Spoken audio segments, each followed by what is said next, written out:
Chapter 1641. Zhang Feng immediately thought of Cui Yingying, but he wasn't sure. He couldn't help but ask, "Where did you come from this time?" Zhu Qi looked at Zhang Feng strangely and said, "You really don't know about me?" Zhang Feng gave a wry smile and shrugged. Seeing this, Zhu Qi's eyes looked a little disappointed, but she still said, 16 years ago, my mother left Phoenix Mountain and married into Hunan Dao. Then she moved with my father to Shandong. Although she didn't return to Phoenix Mountain, my mother and uncle often wrote letters to each other. Our marriage was settled 5 years ago when uncle and auntie went to Shandong. Zhang Feng didn't pay much attention to what she said after that. His mind was only thinking about the place Zhu Qi had just mentioned. Shandong. Zhang Feng had a bad feeling about this, and the image of Cui Yingying appeared in his mind. Was the good friend Zhu Qi was talking about Cui Yingying? Wasn't this 2F** king coincidental? Zhang Feng was speechless. The previous matters had not been resolved yet, so why did such a thing suddenly pop up? And the worst part was, wasn't this a bit too much of a coincidence? And at this time he finally understood why this Cui Yingying was so aggressive when she saw him. Originally he thought that she was someone you knew and felt that you had been wronged, so she came to seek justice from him. But at the time when Cui Yingying told him about Phoenix Mountain he felt a little suspicious. But he hadn't thought about it that way. Now that Zhu Qi said this, Zhang Feng's forehead broke out in a cold sweat. **CK, could this really be a coincidence? However, it was at this moment that Zhang Feng heard a name he absolutely didn't want to hear.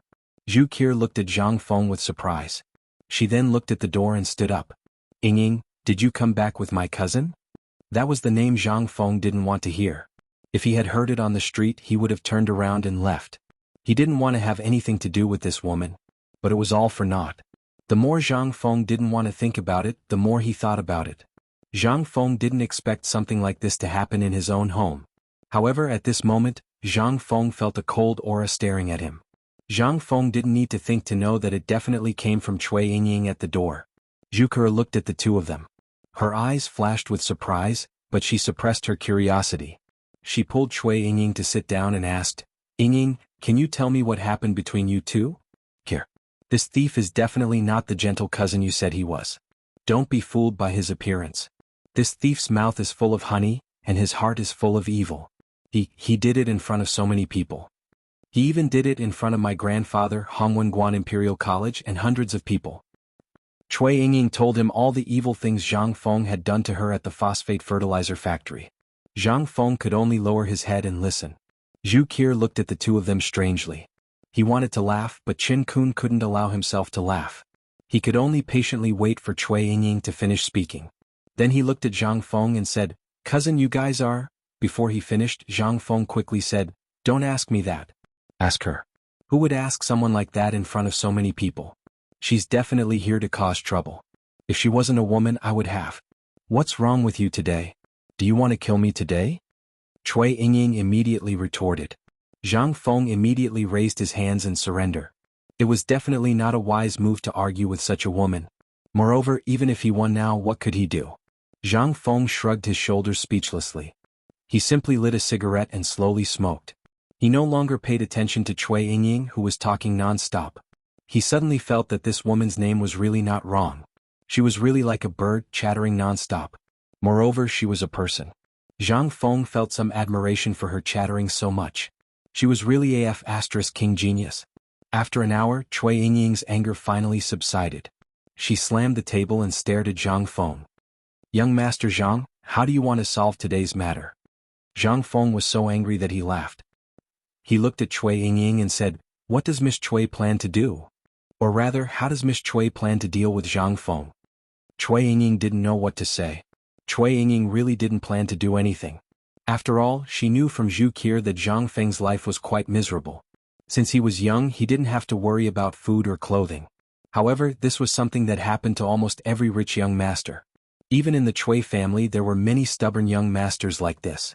However, the disaster last year had destroyed everything they had. If this happened to any other stubborn young master, they would definitely be unable to recover from the setback or something. Chapter 1642. However, after half a year of silence, Zhang Feng had done so many shocking things in Chang'an City. Even Cui Yingying had secretly collected many of Zhang Feng's poems. Sometimes she would even picture Zhang Feng's face in her mind. It wasn't until she learned about Zhang Feng from her best friend that her admiration turned into anger. She thought that Zhang Feng was a scum of the society. However, in her heart, her love for Zhang Feng grew with each passing day. For example, although today's bet was set out of anger, the moment the bet was made, Cui Yingying actually had the impulse to admit defeat. Although it was only for a moment, it was enough. From the moment Zhang Feng's poems spread in Shandong, Cui Yingying had already noticed him. She even fell in love with Zhang Feng like other girls. Especially after she found out about Zhang Feng's age, her love for him was no less than that of any other infatuated girl. However, when she wanted to express her joy and love to Zhu Qi, she heard from Zhu Qi that Zhu Qi was actually Zhang Feng's fiancé. She even brought up the marriage contract between her father and Zhang Feng's father. At that moment, when she saw the marriage contract, Cui Yingying was completely dumbfounded. She even had the thought of committing suicide several times. Therefore, when she found out that Zhu Qi wanted to sneak out of Chang and to see Zhang Feng, she didn't hesitate to encourage Master Yushan, who was her grandfather, to come to Chang'an City. That was why today's farce happened. However, this farce was nothing to Cui Yingying. However, for Zhang Feng and everyone present today, if Zhang Feng and the emperor wanted to pursue this matter, then the Cui clan in Shandong would have a hard time in the future. After all, Zhang Feng's influence was no less than the Cui clans, or even the entire Shandong's nobility. Even Zhang Feng had the ability to contend with him. And this ability was due to his age as well as the miraculous things he had created at this time, as well as those unprecedented poems. Although there were only a dozen or so poems, according to the information leaked by Mr. Yushan, the poems Zhang Feng had created were absolutely not inferior to the Whitehead poem. And these poems were now in the hands of the emperor. What did this mean? The emperor actually took all these poems for himself. Who was the emperor? The emperor was Li Shimin. He had always thirsted for talented people, and more importantly, whenever the civil officials and all the Confucians in the world created something, Li Shimin, no matter how busy he was, would immediately go and take a look. After all, when the Tang Dynasty was founded, countless Confucian scholars doubted its legitimacy, especially after the Wei River Alliance and the Zhuang Woman Rebellion. All the Confucian scholars felt that Li Shimin only understood the political power on horseback, and did not know what was the way of life, nor did he know how to rule the country according to literature and so on. These things were also the biggest pain in Li Shimin's heart. Everyone knew about this. Otherwise, Li Shimin would not have issued 3 edicts in a row to the world to seek talents. The emperor even wantonly promoted the imperial examination system. Or, every time the 4 great Confucian scholars in the capital created a wonderful poem, Li Shimin would even issue an imperial edict to tell everyone in the world. He even seemed to be a little impatient to let everyone see it. However, such a person was willing to keep Zhang Feng's poems in the hands of the imperial palace, and forbade anyone from spreading them privately. What was the meaning of this? But even so, the dozen or so poems that had been passed down from generation to generation were like a shot of adrenaline to all the young scholars and Confucians in the world. Generally, everyone went crazy wanting to set Zhang Feng as their goal and pursue the highest point of the literary world. In particular, Zhang Feng at the Mid-Autumn Festival Poetry Meet, when he was conferred the title of Great Confucian, and when he argued with Master Yushan and so on. At this time, Zhang Feng had the ability to compete with Shandong. However, Zhang Feng did not know these things at this time, and even Li Shimin and the others did not know. After all, at this time, Zhang Feng had become the benchmark of the young generation of the Tang Dynasty. This benchmark was built on the top of these big clans. However, at this time, Zhang Feng had indeed been defeated by a little girl. Zhang Feng innocently raised his hands and said, "Miss Cui, this one does not know when I have offended you. I also do not know if there is some misunderstanding between us. This one does not care about the bet. Miss Cui, please stop." Hearing this, Zhu Qi also tried to dissuade her. "Yingying, that's enough. If there is really no end to this, can we sit down and talk about it?" The matter had already reached this point, and Cui Yingying was also a little regretful. However, at this time, there was no time for her to regret. She could only say embarrassedly, "I will let you off today. Let's talk about our matters in the future. Let's talk about this first. Do you recognize this marriage? What do you plan to do with those women of yours?" Chapter 1643. Zhang Feng felt a headache coming on. This girl's background was definitely more difficult to deal with than anyone else's. The Cui family. And she could even pull Mr. Yushan to back her up. If this matter was not handled well, something big would definitely happen. But even a clay figurine had a temper, let alone anything else. Cui Yingying's actions completely pissed off Zhang Feng. At this moment, Zhang Feng's face darkened for the first time. He said, Miss Cui, I don't know why you're here today, but congratulations, you've achieved your goal. Men, send the guests out. If these two come again in the future, throw them out. Zhang Feng's roar completely stunned Zhu Qi and Cui Yingying. What did he mean? Cui Yingying was a little confused. She asked like an idiot, Zhang Feng, what do you mean? Do you want the world to laugh at you? There's real evidence, Kaer. Lao Tzu also told you today that if you didn't come today, then everything would be fine. Even if you wanted me to marry Kaer, it wouldn't be a problem. But you've been so aggressive since the start of the phosphate fertilizer factory.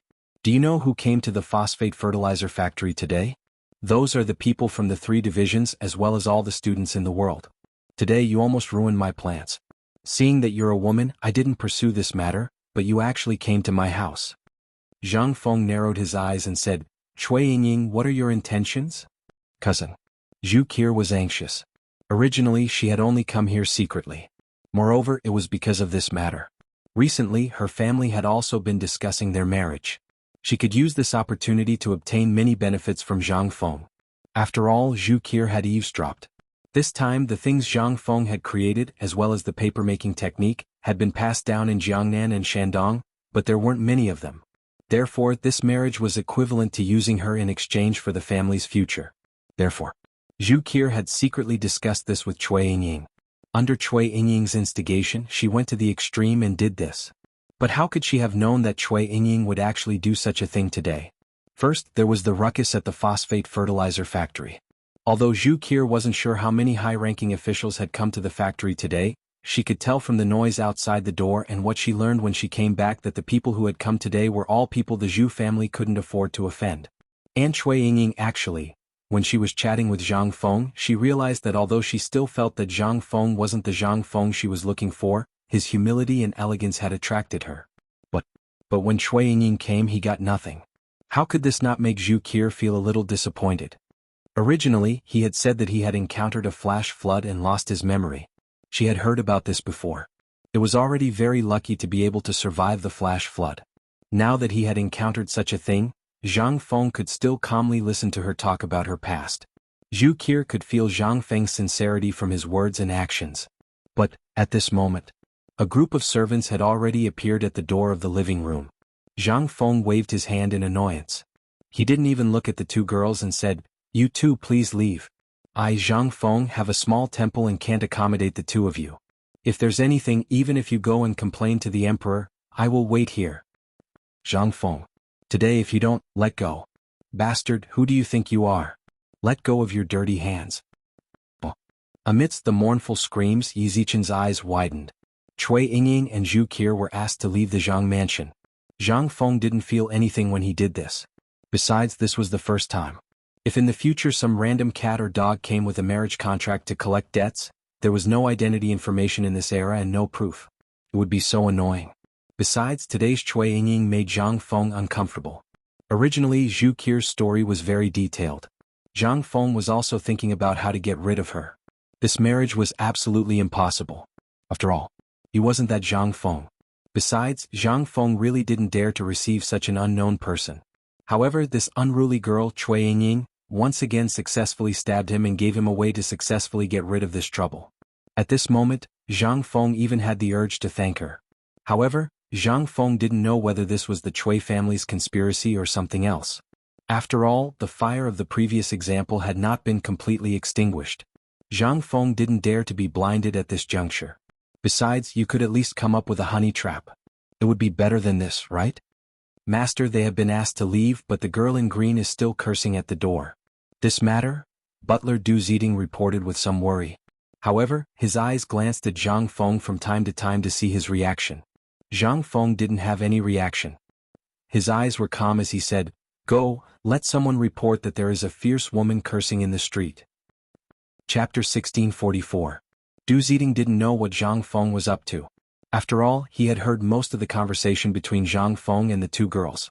Not only did they cause a ruckus at the phosphate fertilizer factory, they even dared to openly contradict a 5th-rank official here. This was a capital offense. Although he didn't know what had happened and what made the family head so agitated, it didn't matter to him now. At this time, Du Ziding hurriedly followed Zhang Feng's instructions. But at this time he had to do what Zhang Feng said. When he hurried to the entrance of the mansion, he discovered that the noise outside the door as well as the onlookers had already disappeared. Only a few horse carriages were slowly stopping in the back alley at this time. As for Li Shimin and the others, they were also talking about something and were rushing over here. Seeing this, Du Ziding turned his eyes and hurriedly cupped his fists. Masters, long time no see. Li Shimin heard this and also cupped his fists. Steward Du, is Fengzi inside? Yes. While they were talking, Li Shimin and the others hurriedly rushed in. They originally thought that Zhang Feng had gone back to the mountain or to the tavern. But when he saw Yu Qigong acting suspiciously, he only found out about his fiancée under Li Shimin's questioning. He was so shocked that he hurried over. But they didn't expect to eat such a big melon. This fiancé actually knew Cui Yingying. More importantly, these two people seemed to have a very good relationship, and they even dared to talk nonsense at the back door. After eating for a while, Li Shimin couldn't sit still anymore, so he called Mr. Yushan to take her away. They had no choice but to take them away. There were so many people watching. If they offended someone important and called the Imperial Guards, then things would be serious. After all, this was the residence of the 16th Prince. It was almost unthinkable that such a thing had happened here. He would definitely be sent to the prison of the Ministry of Justice. And the most important thing was that Zhang Feng had caused such a scene at the foot of Mount Longsho today. Many people were lining up to get close to him. Who wouldn't want the credit that came to their door? And most importantly, even if they offended the Cui family of Shandong, they would have something to say. After all, there were laws here and they were just doing things according to the rules. No matter how powerful the Cui family was, if they dared to violate the criminal law, they would have to face the impeachment of the civil and military officials. In the past, no one dared to do this. But today Zhang Feng made so many good things at once, who wouldn't be jealous? Even Li Shimin's eyes were red with envy at this time, let alone other people.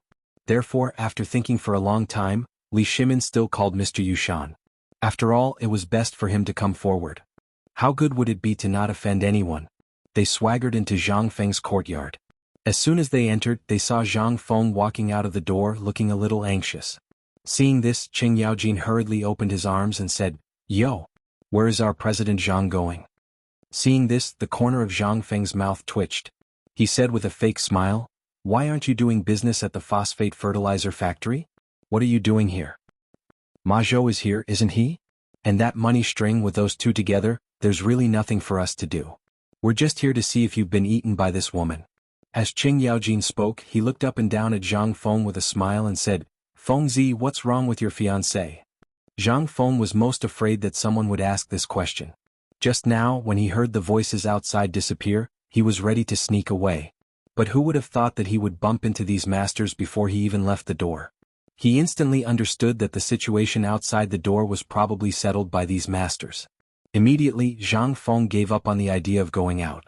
With these masters around, how could he escape? Forget it. Old Du, come serve the tea and prepare the dishes. After shouting, Zhang Feng had no choice but to lead them to the living room. As soon as they sat down, the big chimneys started to act up. First, each of them took a cigarette and lit it up. Then their eyes wandered around the room. They almost wanted to start rummaging through the room. Zhang Feng was a little speechless. But he could only accept this. He pretended not to see it. After everyone scanned the entire living room with their eyes, he said, "The phosphate fertilizer factory's matter has been settled today. Iron Bull and the rest can handle the related technical problems. The next thing is not something we can worry about. The key problem is the profit." After hearing about the profit, Li Shimin coughed at Zhang Sun Wuji. Seeing this, Zhang Sun Wuji laughed and said, "Fengzi, we have to talk about this matter. Just now the emperor sent a decree. The emperor is going to personally participate in the phosphate fertilizer factory." What? Hearing this, Zhang Feng instantly lost his composure. At this time, the emperor was going to personally participate. Wouldn't all the previous arrangements be ruined? Zhang Feng had spent a lot of effort on this thing and he had many arrangements. He was not afraid of anything else, but he was most afraid that the emperor would come out and do something worse. Damn it. Once the emperor took action, what benefits would he have? Wasn't this a F***king joke? The key was the emperor's words. Everything belonged to him. What the F***ck could he do? Chapter 1645. Seeing Zhang Feng's gloomy face, Zhang Sun Wuji was also a little embarrassed. After all, this was indeed not the right thing to do. However, this was inevitable. Paper making and so on could be done as they pleased. For these things, Even if all the profits were to be distributed, Li Shimin would not even bat an eyelid. But this phosphate fertilizer was different. This thing was not comparable to other things. Whoever controlled the phosphate fertilizer was equivalent to controlling the lifeline of the entire Tang dynasty. Which ruler would be willing to hand over the lifeline of the entire country to others? To be controlled by others? Wasn't this a joke? Seeing that Zhang Feng's expression was a little downcast, Zhang Sun Wuji explained in a sincere and heartfelt manner. Zhang Feng finally figured it out. And he was so shocked that he broke out in a cold sweat. He also figured it out. This was an era of agriculture. Controlling the grain was equivalent to controlling everything in the country. Before, he was only thinking about the wonderful things and did not think about these twists and turns. At this time, after hearing Zhang Sun Wuji's words, Zhang Feng instantly understood. But when he thought that the huge amount of money would be in the pocket of the old emperor whom he had never met, Zhang Feng was extremely angry and raised his middle finger to the sky. Damn it. Although the crowd did not understand the meaning of Zhang Feng's middle finger, they obviously knew what Zhang Feng meant by doing this. It was nothing more than venting the unhappiness in his heart. After all, no one would feel good if this happened to him. What's more, this matter was all funded by Zhang Feng alone. Thinking of this, Li Shimin's face was a little embarrassed. After all, although he had not shown his cards now when he showed his cards, then, what would Zhang Feng think of this? The dignified emperor of the Tang dynasty was actually like this? Ahem, Fengzi, don't think too much. His Majesty also said that when the time comes, he will give you 10% of the profits. 10%? Zhang Feng was shocked. His eyes instantly became a little excited. The 10% you're talking about, is it Chang, N, or is it the sum of all the benefits from the expansion to the extraterritorial realm? Fang Xianling looked at Zhang Feng with a playful expression. Imitating Zhang Feng, he crossed his legs and said, "He is what you think he is." Yes. Instantly. Zhang Feng's eyes turned into the shape of copper coins. He kept muttering, "Damn, I'm rich, I'm rich." Not to mention the outer domain. Just at this time, the use of wheat and corn, which was also known as millet, in the 10 provinces of the Tang dynasty. How much area was that? All the grain from so many places was added together. Zhang Feng couldn't even calculate how much it was in an instant, let alone convert it into money. Even if it were banknotes, it wouldn't be a problem for him to pile them up from Chang and City to Shao Mountain. The most important thing was, this was only the first step of Zhang Feng's plan. When spring came, Zhang Feng was going to improve the corn, which was millet, potatoes and other agricultural products. Once these things were applied with phosphate fertilizer, in an instant, everything that Zhang Feng saw turned into a glittering golden light. Seeing Zhang Feng like this, Li Shimin felt a little regretful. So much money. His heart was bleeding. But what could he do since he had already said it? And it was Zhang Feng who came up with it, and this guy liked it very much. Otherwise, what would he give him? Would he give him a state capital? Or give him a promotion? It was not the right time. Thinking of this, Li Shimin thought of another terrible thing. This kid was not a well-behaved person. Once he had money, if he went to buy land for him or if he stirred up some trouble for him, then it would really cost him his life. He had to find something for him to do. Otherwise, when the time came, thinking of this, Li Shimin thought quickly. Then an idea came to him. Feng Zi, with so much money, although the emperor didn't say anything, the people in the court might be jealous. If someone sets their eyes on you and you cause trouble, these people will definitely make a big deal out of it. When the time comes, although the emperor won't believe it, after a long time, there will be more such voices. The emperor will naturally be annoyed.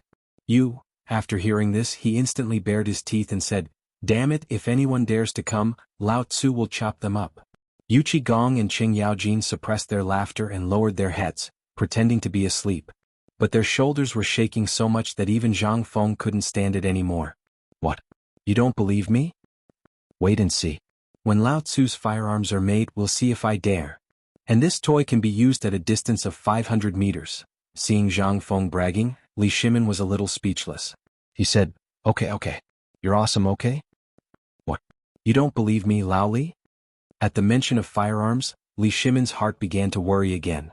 "Old Wei, tell me about Tili's matter." Wei Zheng couldn't help but be shocked when he heard this. He hurriedly said, "Second Master, this is top secret." At this time, Zhang Feng also became interested. He waved his hand and said, "Top secret, my ass. Even the emperor dares to tell you. Is this considered top secret? Isn't this top secret a little too weak?" The corner of Li Shimin's mouth twitched. He calmly waved his hand, indicating that Wei Zheng could speak freely. Wei Jing saw this and said, "Just a few days ago, Tuli suddenly sent troops to Feng province and Xing province. There were 100,000 elites, but these people surrounded him and didn't attack." Chapter 1646. Zhang Feng's eyes almost popped out of their sockets when he heard this. First, the Qiuzi issue had not been resolved. Now Tuli Khan was stationed on top of Chang'an. This was like besieging Wei to rescue Zhao. Zhang Feng hurriedly waved his hand and said, "Old Wei, please continue." Wei Jing glanced at Li Shimin and hesitated. When he saw Li Shimin waving his hand, he said, "A few days ago, Tuli sent a message saying that because of the famine, there were unscrupulous merchants among the Tang people who took the opportunity to buy most of the Turkic war horses, cattle, and sheep. As a result, there are almost no horses, cattle, and sheep to graze in the Turkic territory. This has already angered the Turkic tribes, so this time, almost all of the Turkic tribes are on the move. They want to get benefits from the Tang Dynasty, but we don't know where they found out about the phosphate fertilizer. So, His Majesty immediately sent a diplomatic mission and a large number of spies to Feng province and Xing province to investigate and negotiate. They found that these 100,000 people were really all the elites of the Tuli tribe. Moreover, the diplomatic mission sent this time made no progress at all. That's why His Majesty is so worried. Tuli went south.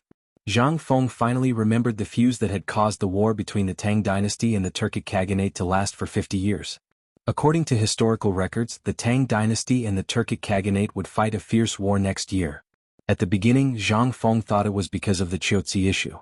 However, after hearing Wei Zheng's words, Zhang Feng suddenly felt that this Qiuzi issue was just a preparation for this plan.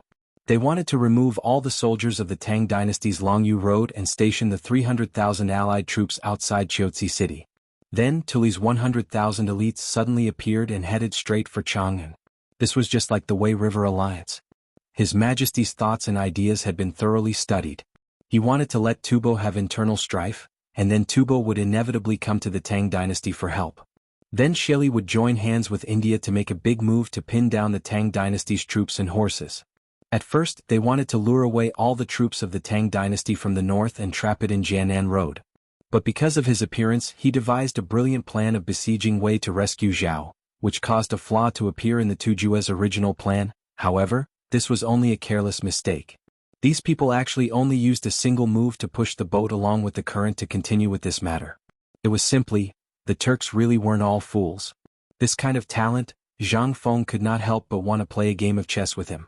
However, this was no longer the time that the Tang Dynasty could choose. Once those diplomatic missions could not be delayed until these people discovered something unusual, then it would only take one day for them to come down from Xing province and Feng province to reach Chang, and, however, Li Jing and Jianan Road, Longyu Road, Hebei Road, and Yuzhou would not be able to return in a short time. Even if there were more than 10,000 Chang in garrison, as well as more than 10,000 imperial guards in Chang'an City and the imperial city, could they stop this army of 100,000? This Motherf *Ker, this was really a perfect vicious plan. However, when he said this at this time, Zhang Feng felt that the emperor was obviously harboring evil intentions. First, he was tempting me with benefits and then he was telling me such a top-secret matter. What was the meaning of this?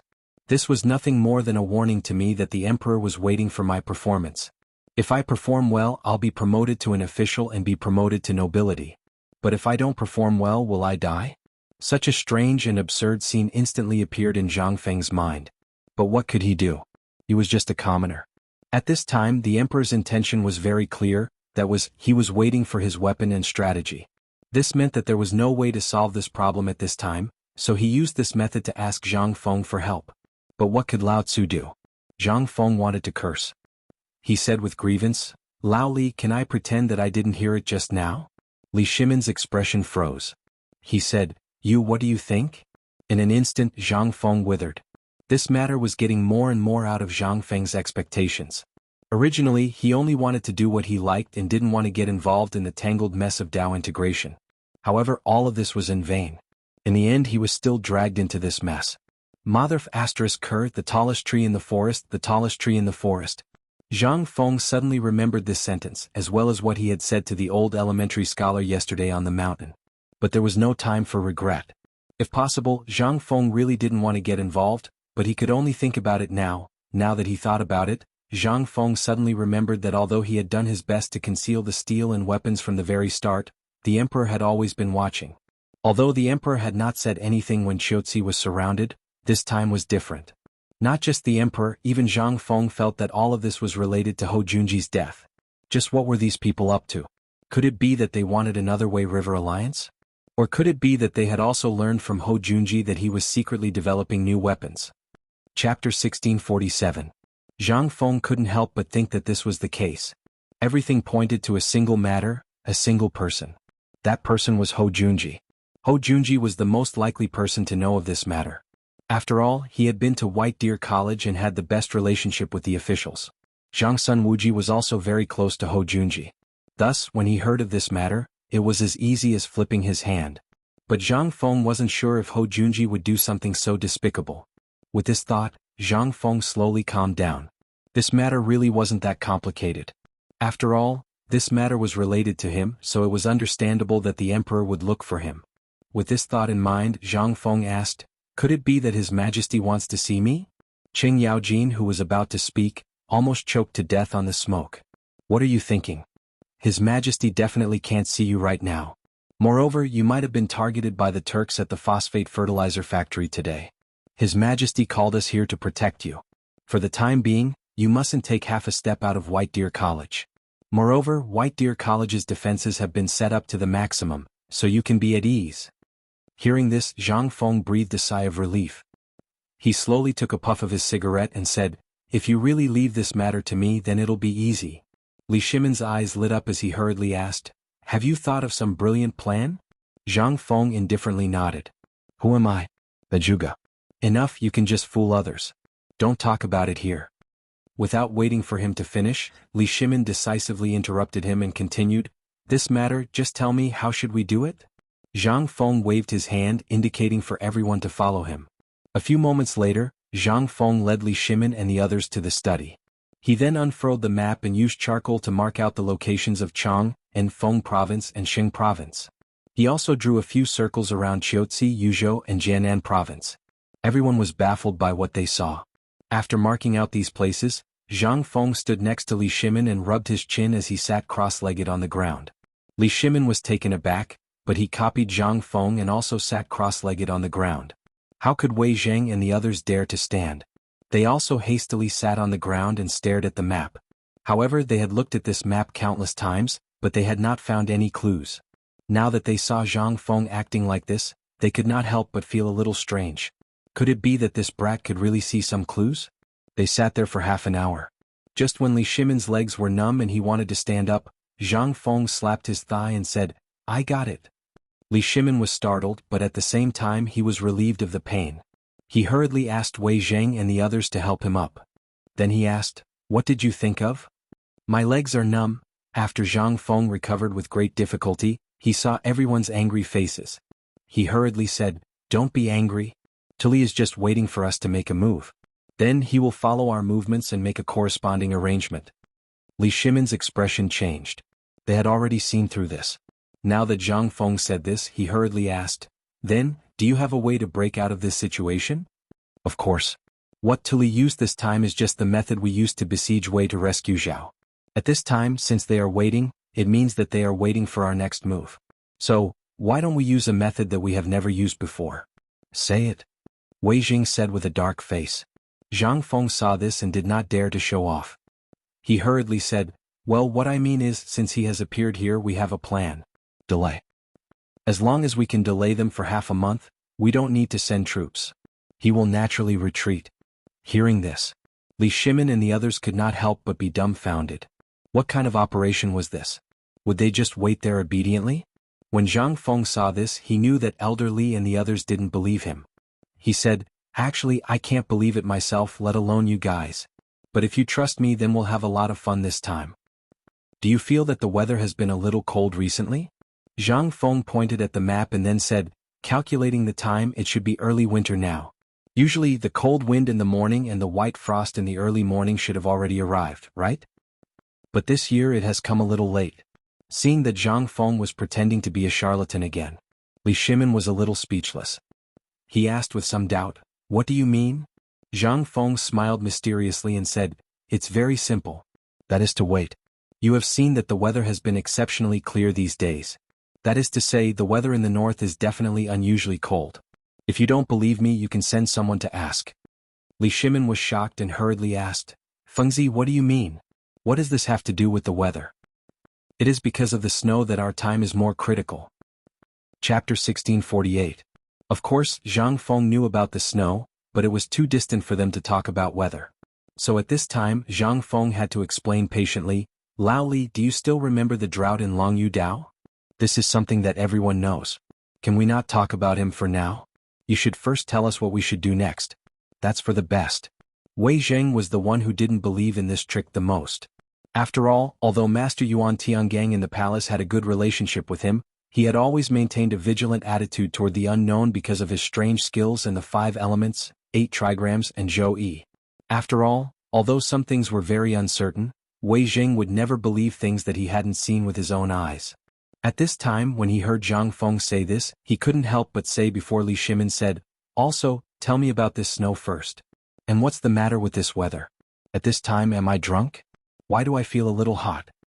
At this time, they didn't know what the temperature was like in other places, but at least they could feel a trace of heat at this time. This kind of heat was the kind of heat that came from wearing thick clothes. At this time, the temperature in Guanyi Dao was so treacherous. From morning to night, you couldn't wait to wear thick clothes, but at noon, you couldn't wait to take off all your clothes. But at this time, Zhang Feng actually said that there would be heavy snow in Xingzhou, which was not far from Chang'an. How was this possible? Who would believe it? After thinking for a while, he said, Old Wei, let me give you an example. For example, when the drought in Longyu Road happened earlier this year, there must be a flood in the south. For example, the flood in Shandong this year. You can go back and check it out. It shouldn't be difficult to find that there is an inevitable relationship between such droughts and floods. If one side has a drought, the other side must have a drought. If you don't believe me, you can go back and check it out first. Let's talk about it later. After all, Wei Zheng was Wei Zheng. He didn't need to check these things. Now that he thought about it for a moment, he really did think of some strange things. Let's not talk about last year. For example, the things that happened during the reign of Wuda and the previous dynasty were all over the place. He hadn't noticed it before, but now that he heard Zhang Feng mention it, there seemed to be a connection. For example, during the drought in Longyu Circuit this year, Zhang Feng had predicted that there would be a plague of locusts in Longyu Circuit, and it really had happened. As for the snow disaster in the Turkic Khaganate, Zhang Feng had predicted correctly. So how had Zhang Feng predicted all of this? Most importantly, when the drought broke out, there really was a flood in Shandong, and this time what Zhang Feng said, could it be true? Wei Jing wasn't the only one with such thoughts. Li Shimin and the others had also thought of these things. After all, every time something major happened in the Tang Dynasty and around the Tang Dynasty, there would be reports of these things. Li Shimin didn't dare to delay for even a moment. Putting aside whether it was snowing in Fengzhou or not, based on the information he had, the troops in Xingzhou had indeed sent memorials to review military supplies a month ago. Li Shimin didn't care about this. After all, his focus was on Qiuzi City. However, there was a rumor yesterday that there were traces of snow in Longyu Circuit. Li Shimin had some doubts about the authenticity of this report, but now, their hearts thumped. Could Zhang Feng really be telling the truth? Could it really be snowing in the Turkic Khaganate? Or could it be that Tuli's movement in Xingzhou really had nothing to do with Qiuzi City, and he just wanted to plunder a batch of rations before winter? At this moment, all of the mysteries were troubling everyone. Li Shimin rolled his eyes, laughed and said, Kid, you are talking alarmist words again. This matter is too mysterious. No, I have to go back and check it carefully. As for what exactly this matter is, we have to discuss it later. Otherwise, in Xingzhou there is still Longyu Dao's voice, so we will suffer. While speaking, Li Shimin hurriedly got up. Wei Zheng and the others knew that the emperor had something to do. However, they had to go back, so they hurriedly got up and said that they had something to do. Then they hurriedly left with Li Shimin. Zhang Feng couldn't wrap his head around it. They left just like that? Wasn't this excuse a bit too much? When he wanted to ask them to stay, he found that Lao Li and the others had already left his sight. Only then did Zhang Feng give up. However, there was a question that had been puzzling Zhang Feng. That was, when did Lao Li have property in Xingzhou? Wasn't this business a bit too big? More importantly, when he thought about it, it seemed that Lao Li had property in almost every place. Damn it, the next time he saw this, he would definitely swindle them. Chapter 1649. As soon as he left Zhang Feng's mansion, Li Shimin's face suddenly changed. Little Gizi and the others who were hiding in the alley were shocked after seeing the emperor's face. They hurriedly ordered the servants to bring out the sedan chair and let Li Shimin sit in it. Seeing the emperor and the minister's faces still heavy, little Gizi and the others were even more panicked. At this time Li Shimin said faintly, "Gizi, quickly go and invite Mr. Yuan." "Mr. Yuan?" Little Gizi's heart thumped and his eyelids couldn't help but twitch. This Mr. Yuan was not someone else. He was the most mysterious person in the palace and the most difficult person to serve, the head of the imperial astronomer, Yuan Tiangang.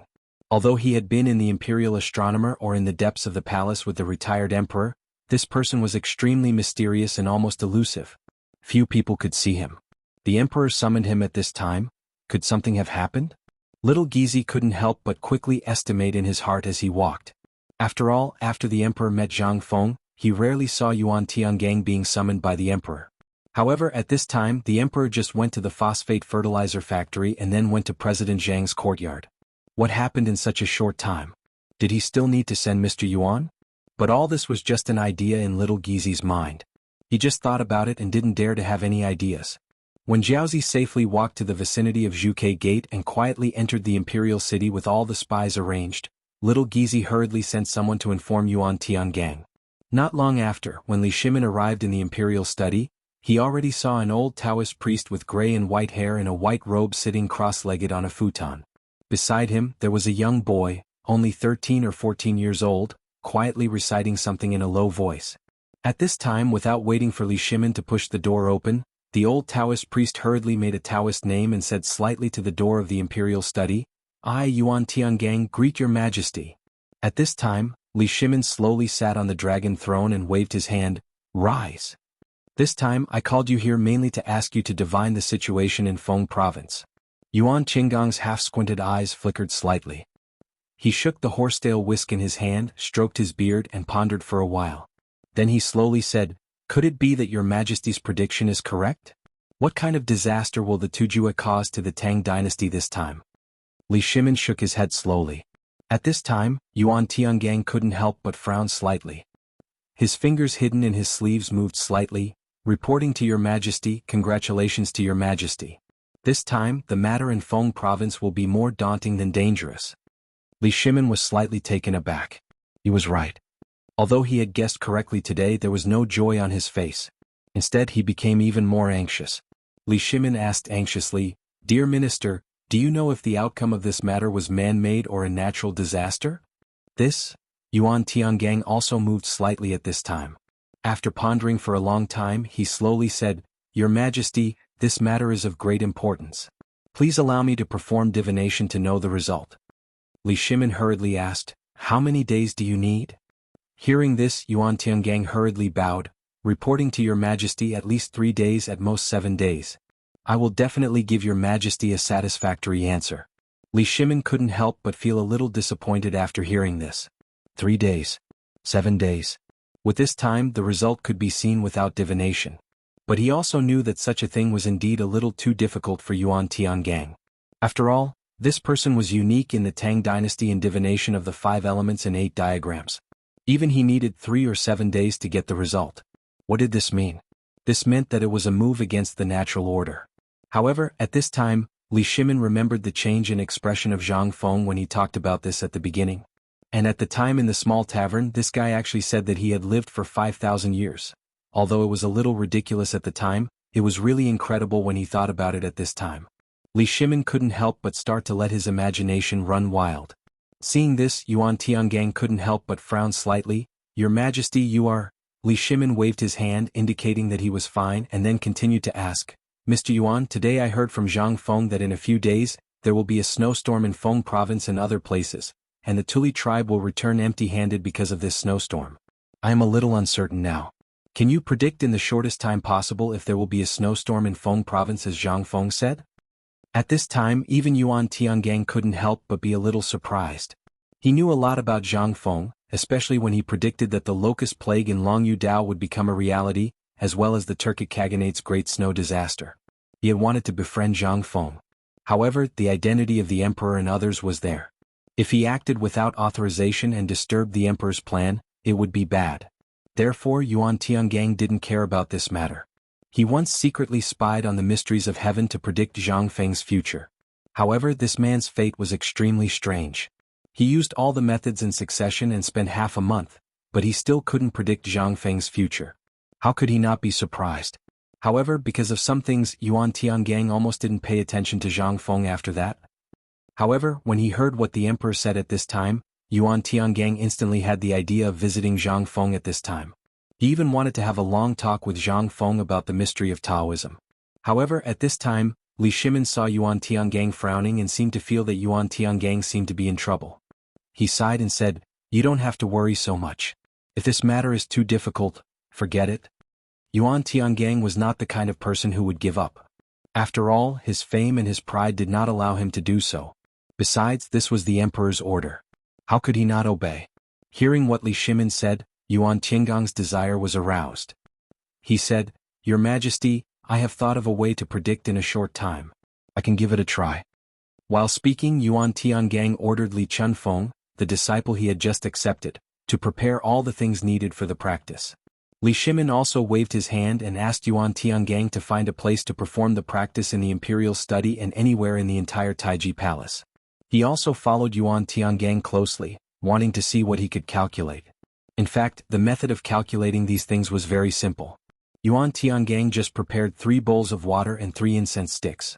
However, the 3 incense sticks were hung upside down with 3 red lines right above the 3 bowls of water at this time. After searching for a while, Yuan Tiangang still put the 3 bowls of water in the north, west and south of the imperial study.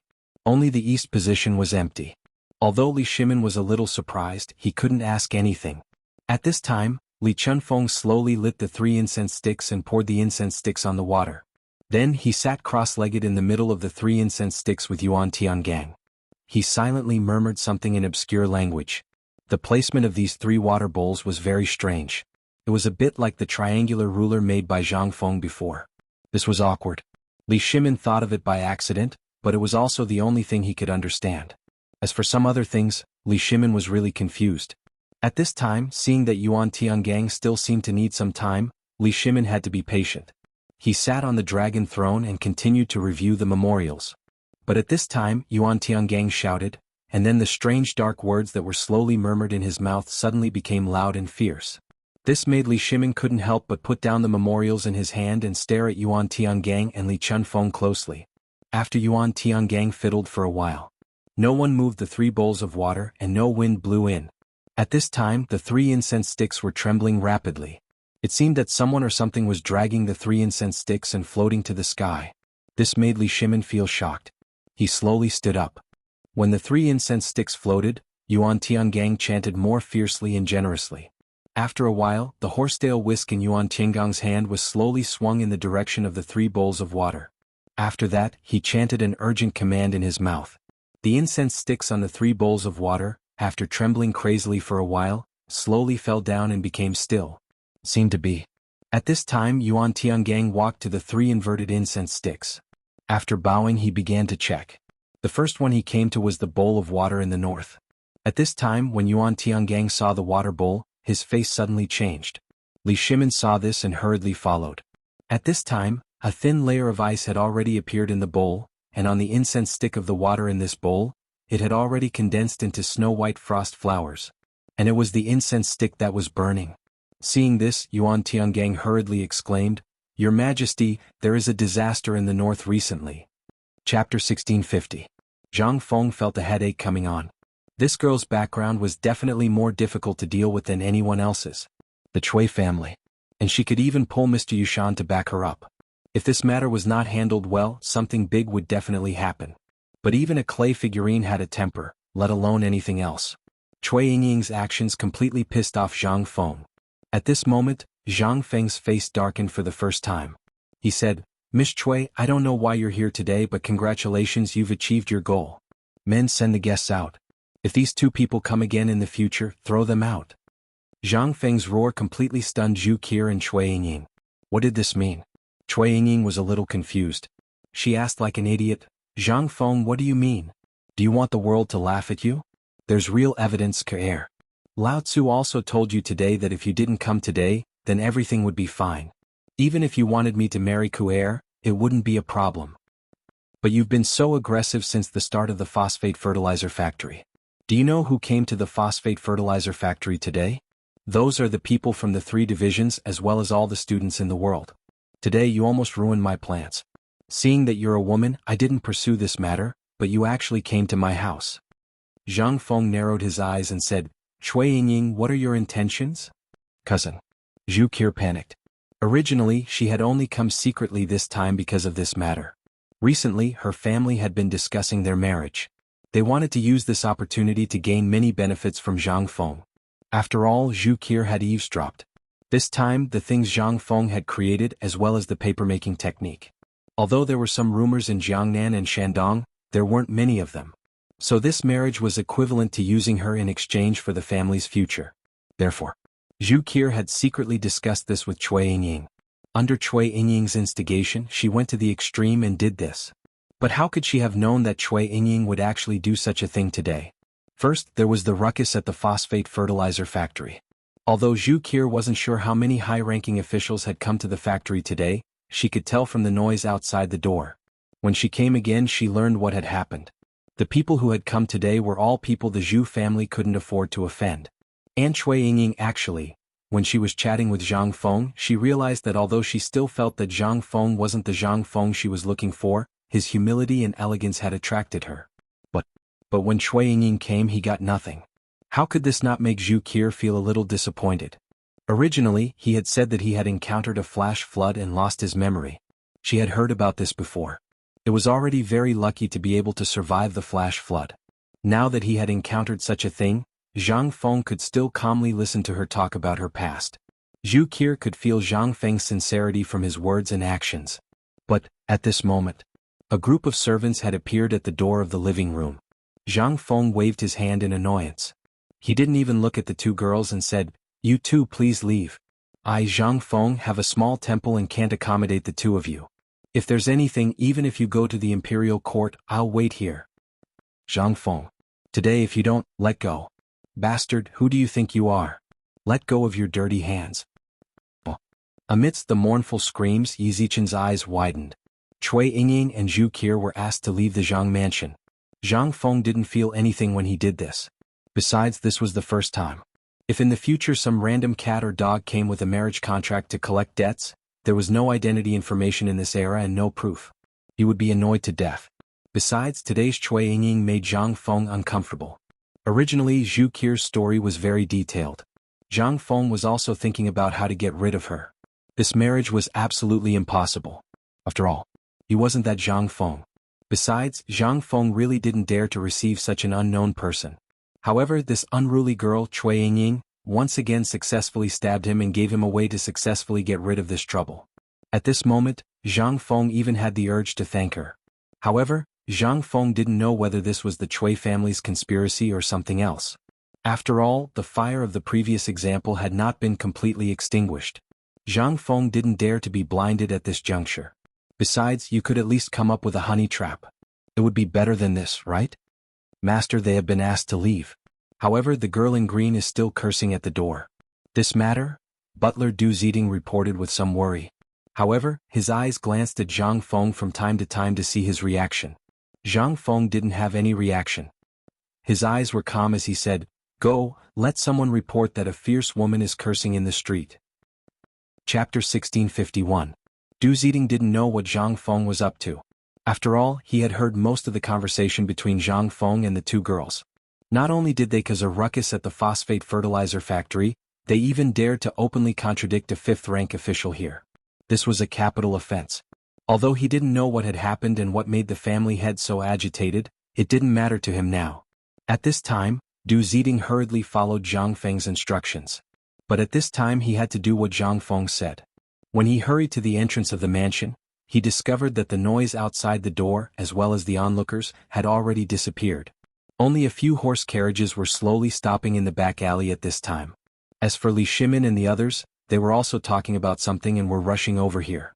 Seeing this, Du Ziding turned his eyes and hurriedly cupped his fists. Masters, long time no see. Li Shimin heard this and also cupped his fists. Steward Du, is Fengzi inside? Yes.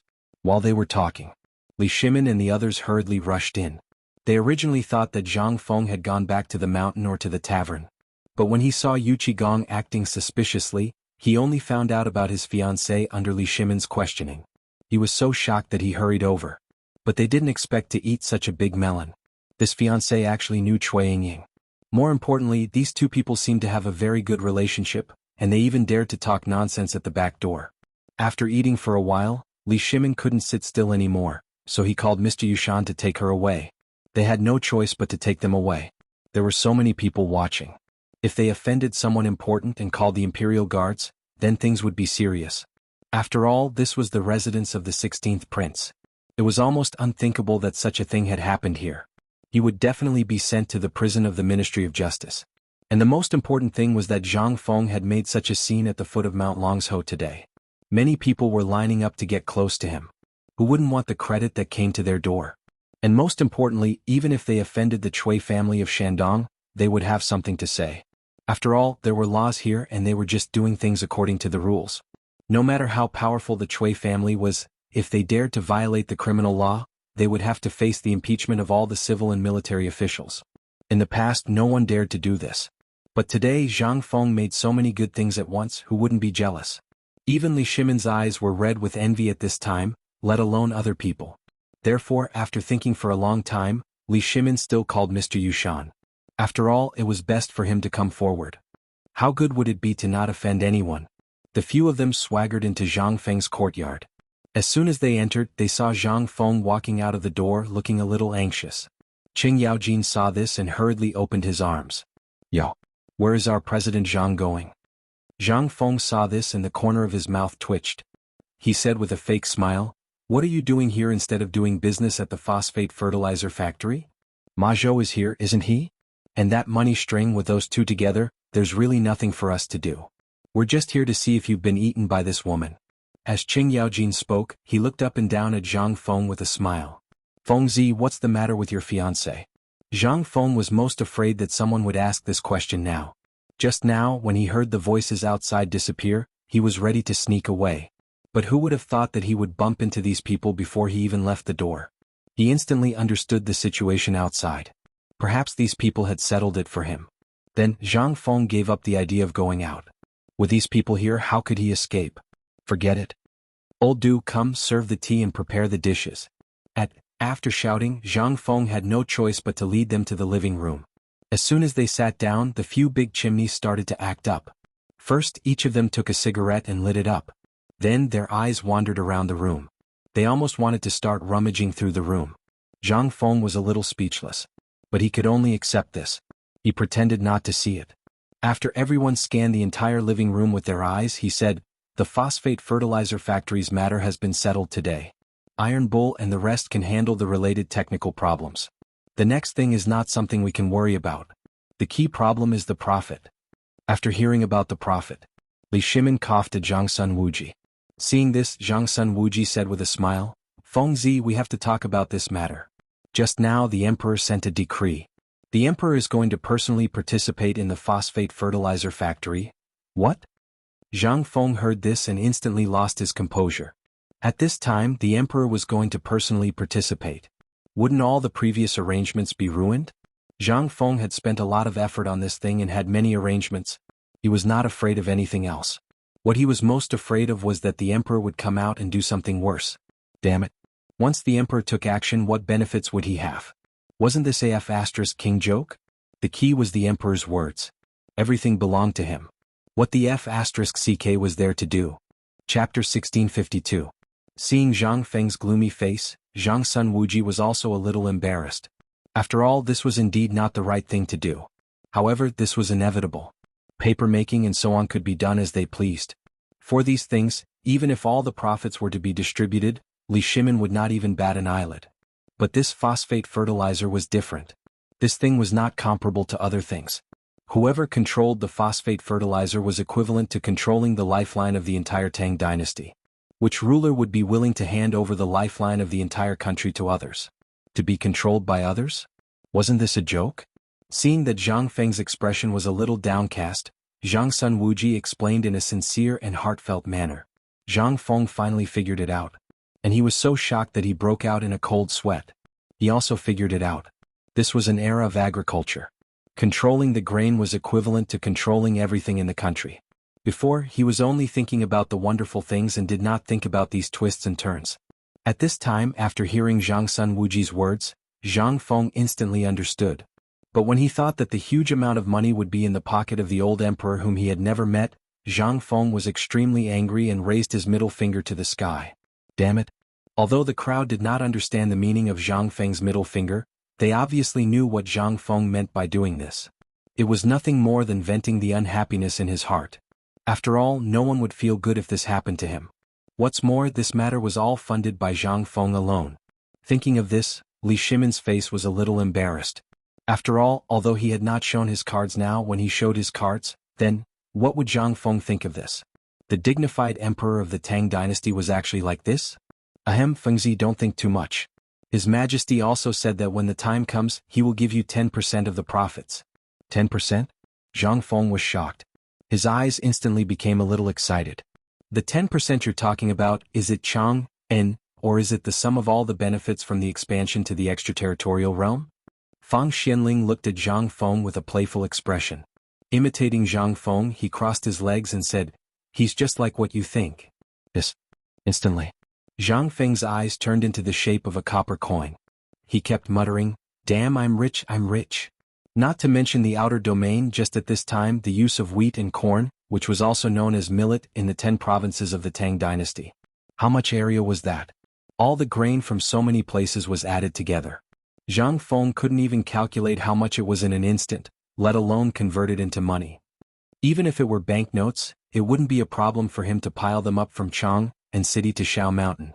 The most important thing was, this was only the first step of Zhang Feng's plan.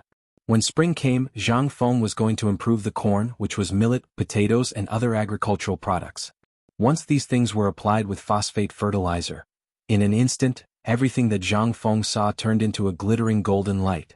Seeing Zhang Feng like this, Li Shimin felt a little regretful. So much money. His heart was bleeding. But what could he do since he had already said it?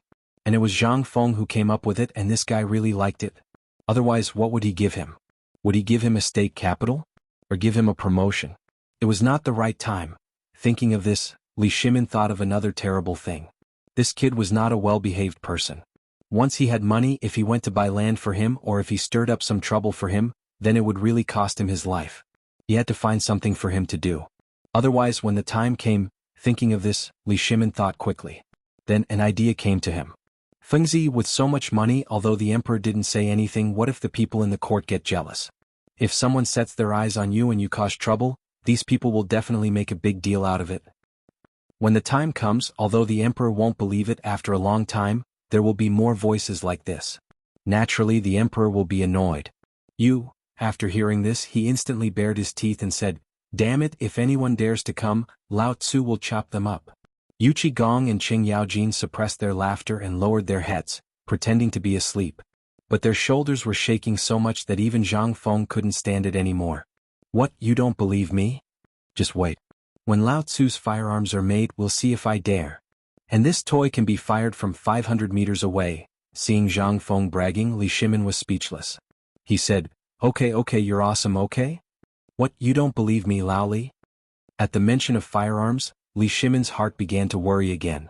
"Old Wei, tell me about Tali's matter." Wei Zheng couldn't help but be shocked when he heard this. He hurriedly said, "Second Master, this is a top secret." This time Zhang Feng was also interested. He waved his hand and said, "Top secret, my ass. Even the emperor dares to tell you, so this is considered a top secret?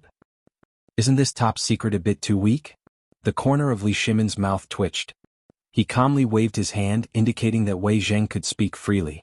Wei Zheng saw this and said, "Just a few days ago, Tali suddenly sent an army of 100,000 elites to Feng province and Sheng province. However, these people surrounded him and didn't attack." Chapter 1653. Zhang Feng's eyes almost popped out of their sockets when he heard this. First, the Qiuzi issue had not been resolved. Now Tuli Khan had appeared and stationed himself above Chang'an. This was like besieging Wei to rescue Zhao. Zhang Feng hurriedly waved his hand and said, "Old Wei, please continue." Wei Zheng glanced at Li Shimin and hesitated.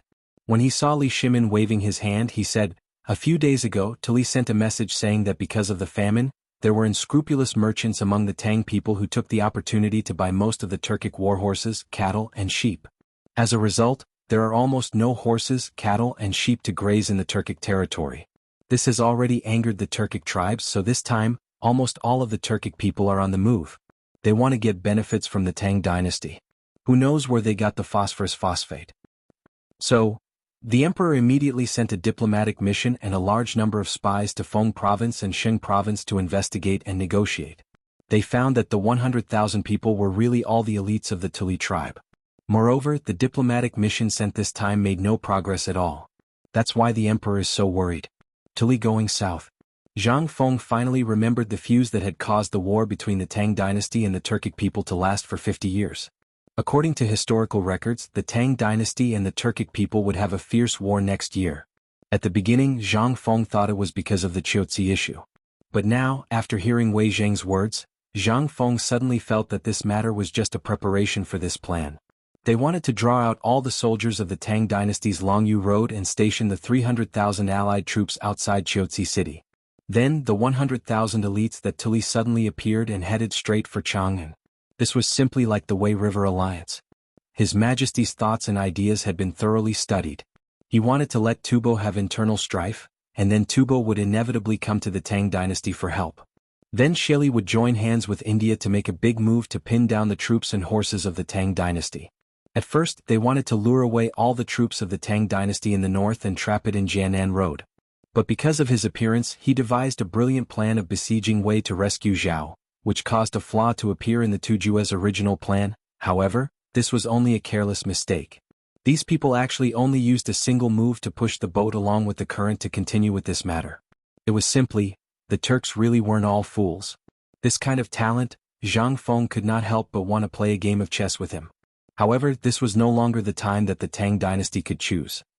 Once the envoys could no longer delay and Tuli's people discovered something unusual, then it would only take 1 day for them to come down from Shing province and Feng province to reach Chang, and, however, Li Jing and Jianan Road, Longyu Road, Hebei Road, and Yuzhou could not return in a short time. Even if there were more than 10,000 Chang in garrison, as well as more than 10,000 imperial guards in Chang and city and the imperial city, could they stop the 100,000 troops? This Motherf ***, this was really a perfect vicious plan. However, when he said this at this time, Zhang Feng felt that the emperor was obviously harboring evil intentions. First, he was tempting me with benefits and then he was telling me such a top secret. What was the meaning of this? This was nothing more than a warning to me that the emperor was waiting for my performance. If I perform well, I'll be promoted to an official and be promoted to nobility. But if I don't perform well, will I die? Such a strange and absurd scene instantly appeared in Zhang Feng's mind. But what could he do? He was just a commoner. At this time, the emperor's intention was very clear, he was waiting for his weapon and strategy. This meant that there was no way to solve this problem at this time, so he used this method to ask Zhang Feng for help. But what could Lao Tzu do? Zhang Feng wanted to curse. He felt wronged and said, "Lao Li, can I pretend that I didn't hear it just now?" Li Shimon's expression froze and said, What do you think?" In an instant, Zhang Feng withered. This matter was getting more and more out of Zhang Feng's expectations. Originally, he only wanted to do what he liked and didn't want to get involved in the tangled mess of Dao integration. However, all of this was in vain. In the end, he was still dragged into this mess. Motherf ***, the tallest tree in the forest, the tallest tree in the forest. Zhang Feng suddenly remembered this sentence, as well as what he had said to the old elementary scholar yesterday on the mountain. But there was no time for regret. If possible, Zhang Feng really didn't want to get involved, but he could only think about it now. Now that he thought about it, Zhang Feng suddenly remembered that although he had done his best to conceal the steel and weapons from the very start, the emperor had always been watching. Although the emperor had not said anything when Qiuzi was surrounded, this time was different. Not just the emperor, even Zhang Feng felt that all of this was related to Hou Junji's death. Just what were these people up to? Could it be that they wanted another Wei River alliance? Or could it be that they had also learned from Hou Junji that he was secretly developing a new weapon? Chapter 1654. Zhang Feng couldn't help but think that this was the case. Everything pointed to a single matter, a single person. That person was Hou Junji. Hou Junji was the most likely person to know of this matter. After all, he had been to White Deer College and had the best relationship with the officials. Zhang Sun Wuji was also very close to Hou Junji. Thus, when he heard of this matter, it was as easy as flipping his hand. But Zhang Feng wasn't sure if Hou Junji would do something so despicable. With this thought, Zhang Feng slowly calmed down. This matter really wasn't that complicated. After all, this matter was related to him, so it was understandable that the emperor would look for him. With this thought in mind, Zhang Feng asked, "Could it be that His Majesty wants to see me?" Qing Yaojin, who was about to speak, almost choked to death on the smoke. "What are you thinking? His Majesty definitely can't see you right now. Moreover, you might have been targeted by the Turks at the phosphate fertilizer factory today. His Majesty called us here to protect you. For the time being, you mustn't take half a step out of White Deer College. Moreover, White Deer College's defenses have been set up to the maximum, so you can be at ease." Hearing this, Zhang Feng breathed a sigh of relief. He slowly took a puff of his cigarette and said, "If you really leave this matter to me, then it'll be easy." Li Shimin's eyes lit up as he hurriedly asked, "Have you thought of some brilliant plan?" Zhang Feng indifferently nodded. "Who am I? The Juga. Enough, you can just fool others. Don't talk about it here." Without waiting for him to finish, Li Shimin decisively interrupted him and continued, "This matter, just tell me, how should we do it?" Zhang Feng waved his hand, indicating for everyone to follow him. A few moments later, Zhang Feng led Li Shimin and the others to the study. He then unfurled the map and used charcoal to mark out the locations of Chang and Feng Province and Xing Province. He also drew a few circles around Qiuzi, Yuzhou, and Jianan Province. Everyone was baffled by what they saw. After marking out these places, Zhang Feng stood next to Li Shimin and rubbed his chin as he sat cross-legged on the ground. Li Shimin was taken aback, but he copied Zhang Feng and also sat cross-legged on the ground. How could Wei Zheng and the others dare to stand? They also hastily sat on the ground and stared at the map. However, they had looked at this map countless times, but they had not found any clues. Now that they saw Zhang Feng acting like this, they could not help but feel a little strange. Could it be that this brat could really see some clues? They sat there for half an hour. Just when Li Shimin's legs were numb and he wanted to stand up, Zhang Feng slapped his thigh and said, "I got it." Li Shimin was startled, but at the same time he was relieved of the pain. He hurriedly asked Wei Zheng and the others to help him up. Then he asked, "What did you think of?" "My legs are numb." After Zhang Feng recovered with great difficulty and saw everyone's angry faces, he hurriedly said, "Don't be angry. This Tuli is just waiting for us to make a move. Then he will follow our movements and make a corresponding arrangement." Li Shimin's expression changed. They had already seen through this point. Now that Zhang Feng said this, he hurriedly asked, "Then, do you have a way to break out of this situation?" "Of course. What Tuli used this time is just the method we used to besiege Wei to rescue Zhao. At this time, since they are waiting, it means that they are waiting for our next move. So, why don't we use a method that we have never used before?" "Say it," Wei Jing said with a dark face. Seeing this, Zhang Feng didn't dare to show off. He hurriedly said, "Well, what I mean is, since he has appeared here, we have a plan. Delay. As long as we can delay them for half a month, we don't need to send troops. He will naturally retreat." Hearing this, Li Shimin and the others couldn't help but be dumbfounded. What kind of operation was this? Would they just wait there obediently? Seeing this, Zhang Feng knew that Lao Li and the others didn't believe him. He said, "Actually, I can't believe it myself, let alone you. But if you trust me, then we will have fun this time. Do you feel that the weather has been a little cold recently?" Zhang Feng pointed at the map and then said, "Calculating the time, it should be early winter now. Usually, the cold wind in the morning and the white frost in the early morning should have already arrived, right? But this year it is a little late." Seeing that Zhang Feng was pretending to be a charlatan again, Li Shimin was a little speechless. He asked with some doubt, "What do you mean?" Zhang Feng smiled mysteriously and said, "It's very simple. That is to wait. You have seen that the weather has been exceptionally clear these days. That is to say, the weather in the north is definitely unusually cold. If you don't believe me, you can send someone to ask." Li Shimin was shocked and hurriedly asked, "Fengzi, what do you mean? What does this have to do with the weather?" "It is because of the snow that our time is more critical." Chapter 1655. At this time, Li Shimin was also shocked by Yuan Tiangong's move. Hearing Yuan Tiangong's words, Li Shimin fixed his eyes on it, only to see there was actually a thin layer of frost on top of the fragrance. At this moment, Li Shimin couldn't help exclaiming and asked, "Master Yuan, how did you do it?" Li Shimin naturally had never encountered such a miraculous thing. Oh, wasn't this method the same as the one Fengzi made in the phosphate fertilizer factory? And it was so similar. However, the only difference was that these were fragrant incense sticks, and they had been lit up. Yet they were still frozen by the frost and snow. This seemed to, at this time, seeing Yuan Tiangang was fiddling with something but ignoring him, Li Shimin was not in a hurry. Yuan Tiangang seemed to be extremely dignified at this time. At this time, Li Shimin also looked a little nervous. For a full hour, Yuan Tiangang and Li Chunfeng were fiddling with something on the ground. First, they inserted a chopstick into a bowl full of water, and then the water could flow up along the chopstick. How could such an exaggerated scene not shock everyone? After fiddling with it for several times, Yuan Tiangang also used divination, astrology and so on. Then he suddenly said, "Your Majesty, this time, I have indeed divined the 2 provinces of Xing Province and Feng Province, as well as the north. The Turkic territory must have been covered by snow at this time. Therefore, I think what President Zhang said is probably true." Really? Li Shimin was a little hesitant. After pondering for a long time, Li Shimin waved his sleeves and said, "Come here." Xiao Gizi, who had been waiting outside the imperial study, hurriedly pushed the door of the imperial study open. "Your Majesty, is there any news from the Ministry of Right's mission to Xing Province and Feng Province?" "Your Majesty, there is no news for the time being. You find the person who sent this news to Chang'an." "Yes, Your Majesty." After a while, Xiao Gizi led a person in the Ministry of Right's official robe to the door of the imperial study while teaching etiquette.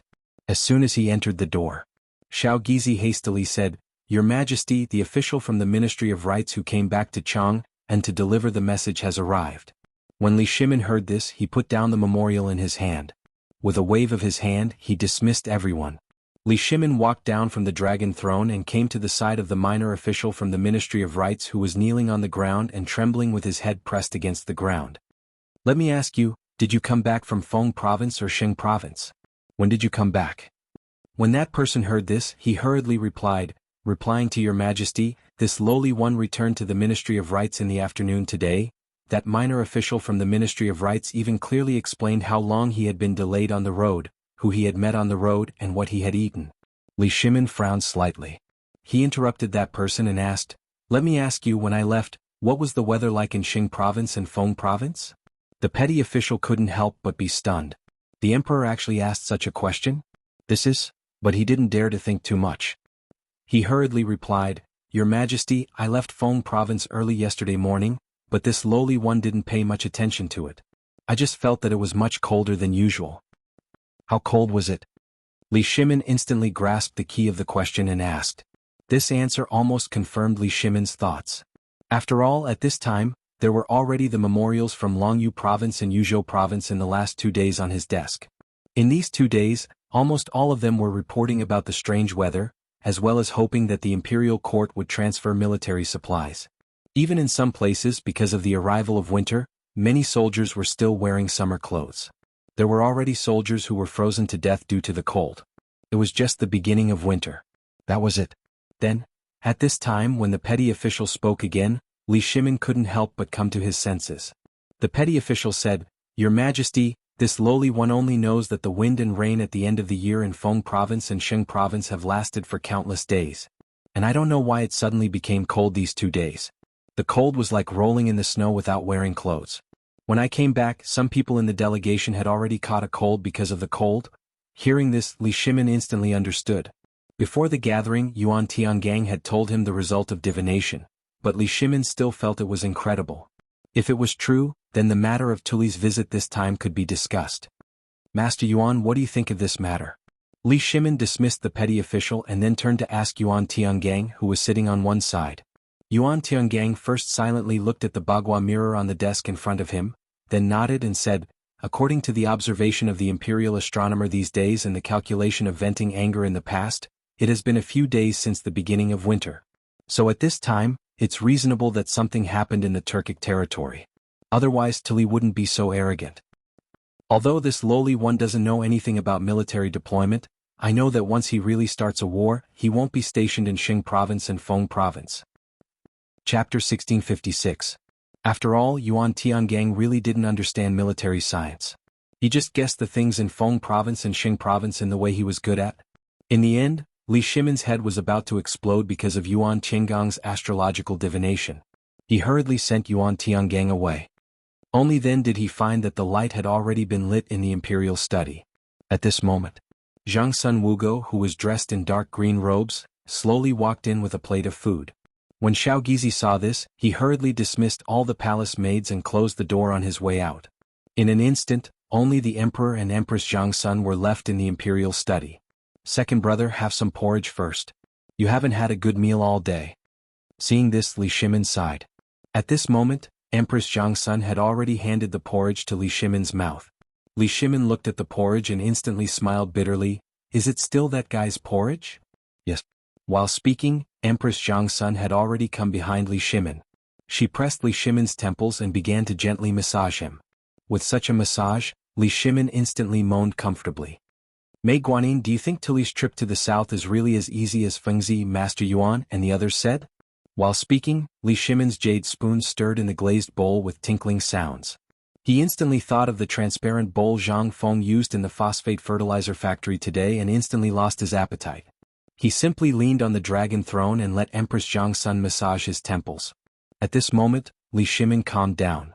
In an instant, everything that had happened before surged into his mind. People needed to be quiet. After calming down, they would find the difference when looking at the same thing again. Especially at this time. Li Shimin had been worrying about such trivial things all day long. But at this time, his mind was still in a mess. Using Zhang Feng's poem, Unending and Messy, to describe it was the most accurate. But at this moment, as he calmed down and quietly enjoyed himself as he recalled this matter, he suddenly had a different feeling. That is, the main point of this matter was when Tilly would go south. What was the purpose of going south? At this moment, as long as these two problems were confirmed, this matter would be easily solved. After all, the matter of the Turkic Great Snow was almost certain. If Tilly really wanted to go south, why would he station himself in these two places? Moreover, it was widely publicized. This did not conform to the logic of development. In particular, to the east was Yuzhou and Li Jing's 100,000 elites, and to the south was Chang'an City. Although there weren't many garrisons in Xing Prefecture, Feng Prefecture, and the other prefectures along the way, it was more than enough to stop them for 3 to 5 days. This little bit of time was enough for them to go back and help. However, at this time, Li Shimin followed Zhang Feng's way of thinking and made another important discovery. That is, Tully's purpose this time was not simple. It could be said that he was fighting for Qiuzi, or it could be said that he was simply asking for something. Only by figuring out these two things could he know Tully's real purpose this time. At this time, Li Shimin's mind was being massaged by Empress Zhangsun, and he understood more and more things. When Empress Zhangsun's hands began to tremble, Li Shimin held her and said gently, "Mei Guanyin, come, I'll give you a massage." Empress Zhangsun heard this, covered her mouth and smiled and said, "Your Majesty, forget it. Seeing that your Majesty has recovered, I feel very gratified." Hearing this, Li Shimin's eyes were slightly moist. "Mei Guanyin," he took the opportunity to hold Zhangsun in his arms. But at this moment, two very small voices sounded outside the imperial study. However, Li Shimin and Qin Haodong had already heard it. As if they had been electrocuted, they quickly separated. Li Shimin coughed and asked somewhat angrily, "Why are you quarreling outside?" Outside the door, Zhangsun Wuji's voice suddenly sounded. "Your Majesty, I have something to report." Empress Zhangsun blushed when she heard this. She glared at Li Shimin with some anger and then said, "Then I'll leave first." After Empress Zhangsun left, Zhangsun Wuji, Yu Qigong, Qing Yaojin, and Qin Xiong entered the imperial study one after another. Li Shimin sat on the dragon chair as usual and said, "What's the matter?" "Your Majesty, just now there was news from Longyu. Liangzhou, Shazhou, Shizhou, and Qiuzi City had continuous heavy rain today. The weather suddenly dropped and countless soldiers were frostbitten. The situation in Qiuzi City is quite serious now." Hearing this, Li Shimin's heart skipped a beat and he asked in a trembling voice, "What did you say? When did this happen?" Yu Qigong took out a report from his arms with a dignified expression and handed it to Li Shimin. "Your Majesty, this is the military report that was just sent back from Qiuzi. Your Majesty, please take a look." Chapter 1657. When Li Shimin heard this, his face instantly changed. Yu Qigong did not hesitate and presented the memorial to the emperor. The content of the memorial was actually very simple. It was a lack of military supplies. In other words, winter clothes. Seeing this, Li Shimin's face gradually turned cold. The memorial was sent from Liangzhou, Ganzhou, Shazhou, and other places 5 days ago. These places were located at the foot of Mount Qilian. Due to the low temperature a few days ago, the snow on Mount Qilian that never melted all year round had caused an avalanche. The temperature instantly dropped. In addition, due to the low temperature in the past 2 days, traces of snow had already appeared in these places. The garrison in Longyu Road accounted for more than half of the total military strength of the Tang Dynasty. At this time, these soldiers were still using the military equipment of previous years, or the military uniforms and armors of summer and autumn.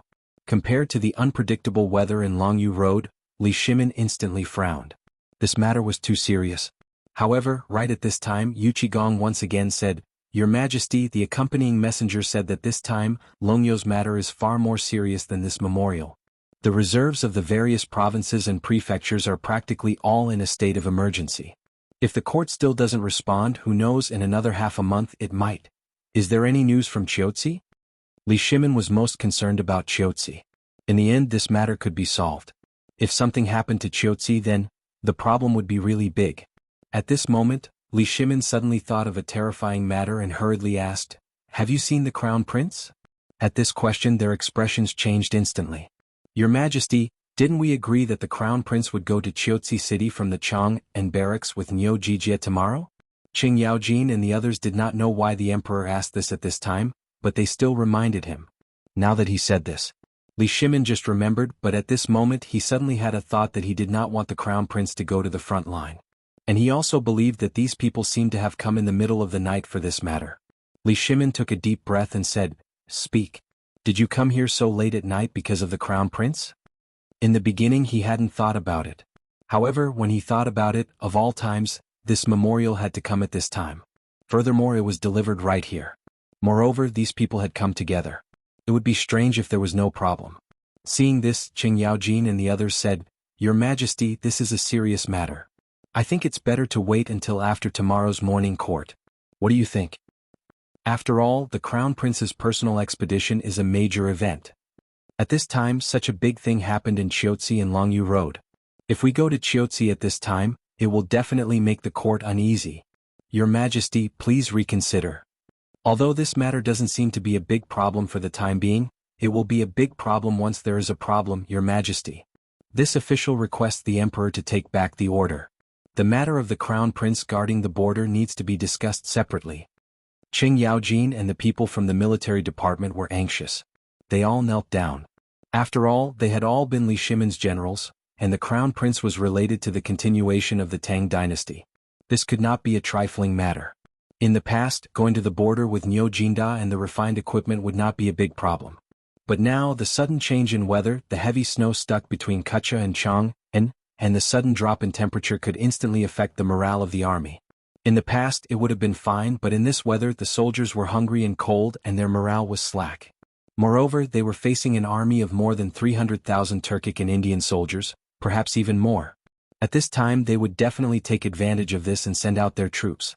At that time, once the morale of the soldiers was shaken, it would cause irreparable losses. At this time, even if the Crown Prince went, it would not be of much use. On the contrary, it would be a signal for both sides to send out their troops. At this time, everyone began to worry. Li Shimin was also somewhat vexed. "Enough. Do you think I'm willing? I'm sure you all know what happened in Chang and City last time. Without the Crown Prince's intelligence, how could the rebellion be judged overnight? This is really what I and the Tang Dynasty need. If he can solve the siege of Chang, and why can't he solve the siege of Chiotzi? Don't you believe in the Crown Prince? Or don't you believe in Zhang Feng and the military science developed by Zhang Feng?" At this time, in an instant, everyone's doubts came to an abrupt end. That was right. They could not believe in Li Qingqian. After all, they watched Li Qingqian grow up. He was timid, overthinking, and always indecisive. But after Li Shimin told them what happened in Chang, and last time, they suddenly realized that the Crown Prince was no longer the Crown Prince of the past. And today, everything in the phosphate fertilizer factory was almost handled by the Crown Prince alone. And these things seemed to have never been seen before. Although today, when facing Cui Yingying, he was a little lost and everyone was worried that the Crown Prince would do something bad. But to their surprise, they were after the dispute between Cui Yingying and Zhang Feng, the Crown Prince could distinguish the pros and cons in a short time. When had they seen this before? What did this mean? This meant that the Crown Prince had really grown up. Chapter 1658. How could Li Shimin not hope that Li Qingqian wouldn't go? But he also knew that if Li Qingqian didn't experience a storm, he would never be able to take on such a great responsibility. Anqiuzi City was a necessary condition for Li Qingqian's growth. Although the court's attitude toward him had somewhat changed because of Hou Junji's night raid, this was still not enough. At the very least, what Li Qingqian had done so far was far from enough. After all, he was the crown prince of the Tang Dynasty, the hope of the Tang Dynasty. Last time, not even Li Shimin dared to believe that these schemes had come from Li Qingqian's mouth. In his view, this was nothing more than Zhang Feng exerting a great deal of effort behind the scenes, and he had only come to convey the message. Li Shimin had also asked Zhang Feng about Li Qingqian's trip to Qiuzi, and Zhang Feng hadn't been too worried. Today, when Li Shimin said that the temperature had plummeted, he hadn't even said that Li Qingqian couldn't go. This meant that Li Qingqian's trip would probably go without any mishaps. After all, Zhang Feng had said that he would bring the best equipment with him. Moreover, he would have Gao Ji and Yo Jinda with him. In this way there would be no problem with his safety. Li Shimin wanted to see if Li Qingqian could command a campaign without Zhang Feng. Li Shimin was very ambitious for this battle. Not only did he want to wipe away his previous humiliation and strike fear into the Turks, he also wanted to use this battle to slaughter his way into the Turks. This was only one of his goals. The other was to test this batch of military equipment and see when it could be used as a killing machine on the battlefield. Most importantly, intimidate. It had been a very long time since the Tang Dynasty had won a major battle. Countless people were waiting to see how he would deal with this situation in Qiuzi. The slightest mistake would be a fuse. Not only would the Tubo and the other members of the Tang Dynasty have their own ideas, Gao Li and the Wei clan would also be shaken. Thus for this battle, Li Shimin was very greedy. Not only did he want to win beautifully, he also wanted to show off the might of the Tang Dynasty. And the Crown Prince's personal expedition was a very good gimmick. At this time, Li Shimin also weighed the pros and cons for a long time before he waved his hand and said, "This matter has been decided. If there's nothing else, you may all leave." We will take our leave." Originally they still had something to say, but after seeing Li Shimin's current state, they could only swallow their thoughts. After all, this matter was almost a foregone conclusion. There was no point in saying anything more. He could only wait until the morning assembly tomorrow to see if there was a way to cover up this matter. After all, in terms of eloquence, all the generals in the imperial court added together would not be a match for the civil officials. After everyone left, Shao Gizi entered the imperial study and said, "Your Majesty, His Highness the Crown Prince requests an audience." Li Shimin was stunned and asked, "How long has he been here?" "Your Majesty, the Crown Prince has been here for some time." Li Shimin smiled faintly. He knows how to judge the situation. Let him in. However, Shao Gizi hesitated and said, "Your Majesty, His Highness the Crown Prince is fully equipped and is waiting on the side at this time." The Crown Prince asked this servant to ask Your Majesty if he could bring a weapon to the audience? Li Shimin was happy to hear this. He waved his hand and motioned for Shao Gizi to let Li Qingqian in. In fact, Li Qingqian had been here for a long time. After dealing with the aftermath of today's phosphate fertilizer factory, it was the overwhelming business and other matters. When these matters were finished, it was already around 5 o'clock. After completing the handover of related matters with the 3 departments, Li Qingqian originally wanted to enter the palace first to meet the emperor. However, he met old He, who told him to quickly go to Zhang Feng's residence. When he arrived at the residence, he found that Gao Can had been there for a long time and was now waving a 9-foot-long halberd. Moreover, he was waving it vigorously. How could Li Qingqian not be excited? Because he had seen all the weapons produced by the Tang Dynasty, but he had never seen such a magical thing. Moreover, the shaft of this halberd was emitting a silver light, which meant that the body of this halberd was made of steel. How could he not be excited and envious? As soon as he arrived, Gao Can hurriedly brought him to see Zhang Feng. Zhang Feng didn't say anything. He just showed him a map and a sand table and asked him to control the defense of the city with 100,000 people. Then he inexplicably threw a big box to him. The box was very heavy. At the very least, it took him a lot of effort to bring the box to the courtyard. When he opened the box, he was instantly blinded by the neat set of equipment. The armor was in the style of the Mingguang armor, except that it was mixed with a more compact armor-making technology. The scales on it were like fish scales divided into 3 layers. The first layer was as thin as a fingernail and it was connected by wires. The second layer was as big as a copper coin, and the most important layer was the third layer, which was the size of a palm. And this was only a breastplate. When he took out the breastplate, in addition to 2 wrist guards, there was a silver arm guard that connected the breastplate and wrist guards with layers of fine wires. However, on the arm guard there were 2 things similar to the tiger subduing tiger. The Qixia armor was a leg guard and a plate armor. And a pair of boots. The boots were they were all covered with a thick layer of steel. This was also the heaviest thing besides the breastplate. Other than that, the leg guards, wrist guards and so on only weighed a few kilograms.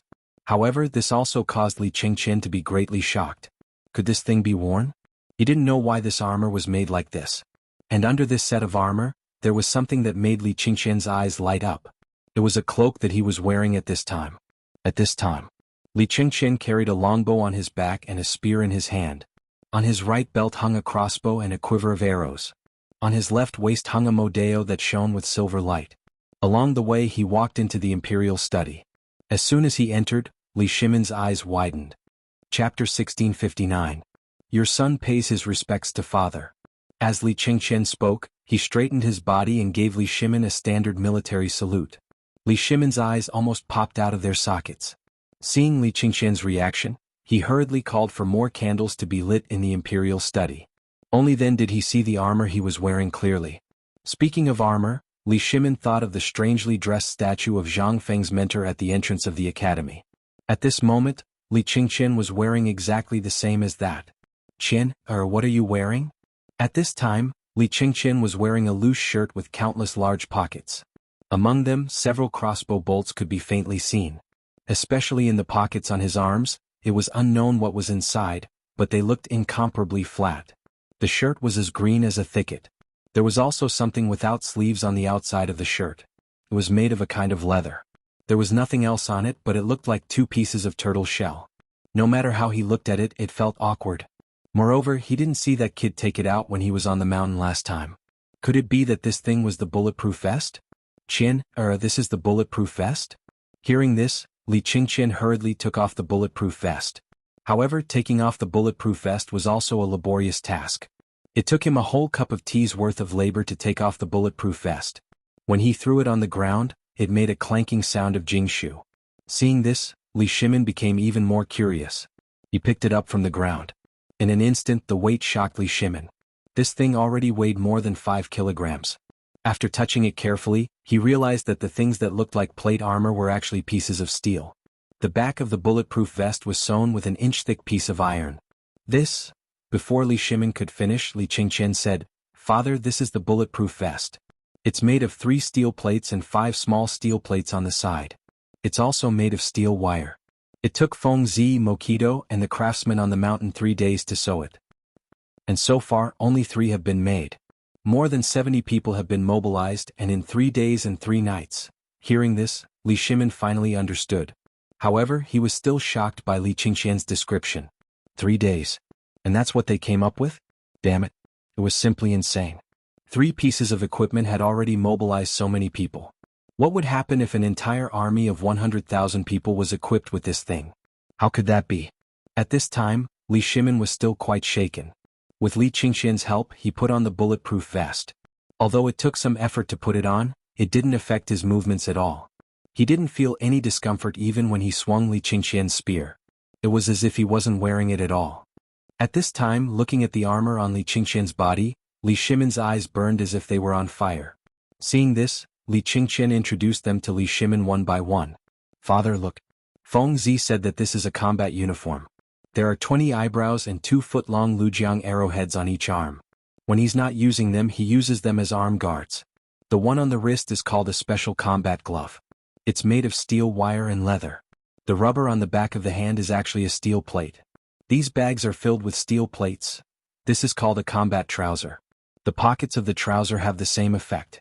The difference is that there are 2 3-pronged military spikes on each of the calves. The boots are the most complicated. According to Feng Zi, the weight of these boots is even heavier than the bulletproof vest. The main reason is the weight. If you wear this, the chassis will be very stable. There's also knowledge on the boots. There's a ejecting dagger that can be controlled by the big toe. More importantly, these boots are a set with the armor I brought." Li Qingqian was wearing a kind of equipment that Zhang Feng created based on the Special Forces equipment in his memory and the current situation. Zhang Feng created this kind of equipment according to the needs of both offense and defense. After all, this was the era of cold weapons. While reducing the number of steel plates, it increased the number of weapons equipped. This was not only suitable for individual combat, but also for group combat. In this battle, Zhang Feng not only wanted to make a name for himself with these pieces of equipment, but he also wanted them to shock everyone in this battle. Therefore, in the future design, this set of equipment was the most eye-catching. However, this was only the beginning. The equipment that Zhang Feng designed could only be used by special forces, special combat personnel, and generals. The equipment used by real soldiers was actually what Li Qingqian was wearing right now. This kind of equipment could block most of the damage even if it was a frontal assault. This was especially true for the vital parts. It could provide the best protection without affecting the battle. The most useless part of this set of equipment was the helmet. In Li Shimin's opinion, this green thing that looked like a pot lid and a turtle shell was really a little. However, when Li Shimin used the spear in his hand to knock on Li Qingqian's helmet, he immediately shut up. The crisp sound of metal colliding made him realize that this thing was definitely not simple. "Qin, you said there was another set of armor? Where is it? Hurry up and take it out. Let me take a look." Chapter 1660. "Father, do you really want to see it?" Li Qingqian was a little hesitant. The reason he chose the set of equipment was because it was light and agile. The other reason was because Li Qingqian felt that it was the most eye-catching. The set of equipment in the box was really too heavy. It was so heavy that even a strong man like Gao Can despised it, let alone him. However, would Li Shimin allow him to not wear it at this time? He even ran to Lao Tzu to show off. How could he let this brat slip away so easily? Li Qingqian seemed to have noticed that Li Shimin was a little unhappy today. Originally, Zhang Feng had always warned him that he could only wear this thing after leaving the Guanyi Pass and not be seen by others. However, it was late at night, and Li Qingqian was also in the Eastern Palace. He heard that someone from the military wanted to dissuade him from going to Chiotzi. Therefore, after weighing the pros and cons, he put on this thing and came to the imperial study to give Li Shimin some reassurance. In his opinion, with these layers of protection, there was no need to worry about safety. As for the cold and whatnot, these were indeed problems. However, in his opinion, these problems should not affect this expedition. At the very least, they would not affect his trip to the border. However, he was still worried, so he came to take a look. Fortunately, in the end, his father did not exempt him from going to Chiotzi. At this time, under little Gizi's instructions, four imperial guards carried a large wooden box into the imperial study. After seeing Li Shimin's armor, little Gizi was shocked. However, he still ordered everyone to leave for fear of harming the innocent. Who was little Gizi? He was Li Shimin's personal eunuch. How could he not know the preciousness of this thing? After they left, only then did Li Qingqian take out the set of armor and weapons, placing them one by one on the ground. Li Shimin had worn armor before, but when he saw this thing that looked like Mingguang armor, he was a little confused. Wearing armor was very complicated, but this thing seemed a little simple no matter how he looked at it.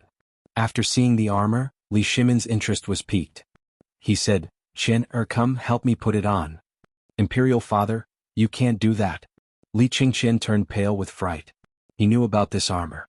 It would take him a lot of effort to wear it, let alone his father. However, Li Shimin had already steeled his heart. He waved his hand and said, "Let's not talk about this anymore. First, help Zhen put on some armor. It has been a long time since Zhen has worn armor." When Li Qingqian heard this, he wanted to say something, but it was already too late. He could only agree. He didn't know why his father wanted to wear this. After all, the weight of this armor was not light at all. However, he had no choice but to help his imperial father put it on. A moment later, the armor was put on, and even the boots on Li Qingqian's feet were put on by him. The main material of the boots was cowhide and pigskin, while the soles were made of rubber mixed with a layer of steel. This kind of steel plate covered everything from the soles to the insteps. Even the ankles were covered with a thick layer of steel plate. Just this pair of boots alone weighed 3 caddies. A pair of boots that weighed 3 pounds. Bang bang bang. With Li Shimin's help, he stood up with some difficulty. He even had to support himself with the steel spear.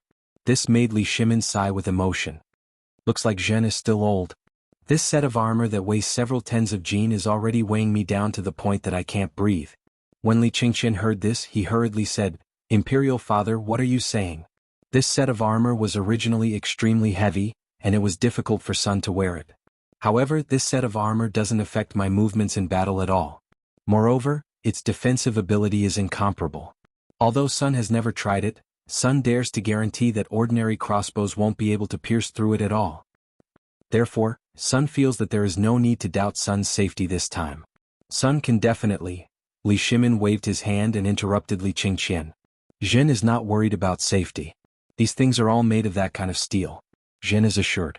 However, have you thought of one thing? Feng Zi once said that psychology is now part of Long Yu Dao. It is already a world of ice and snow. You also know the situation of our Tang Dynasty.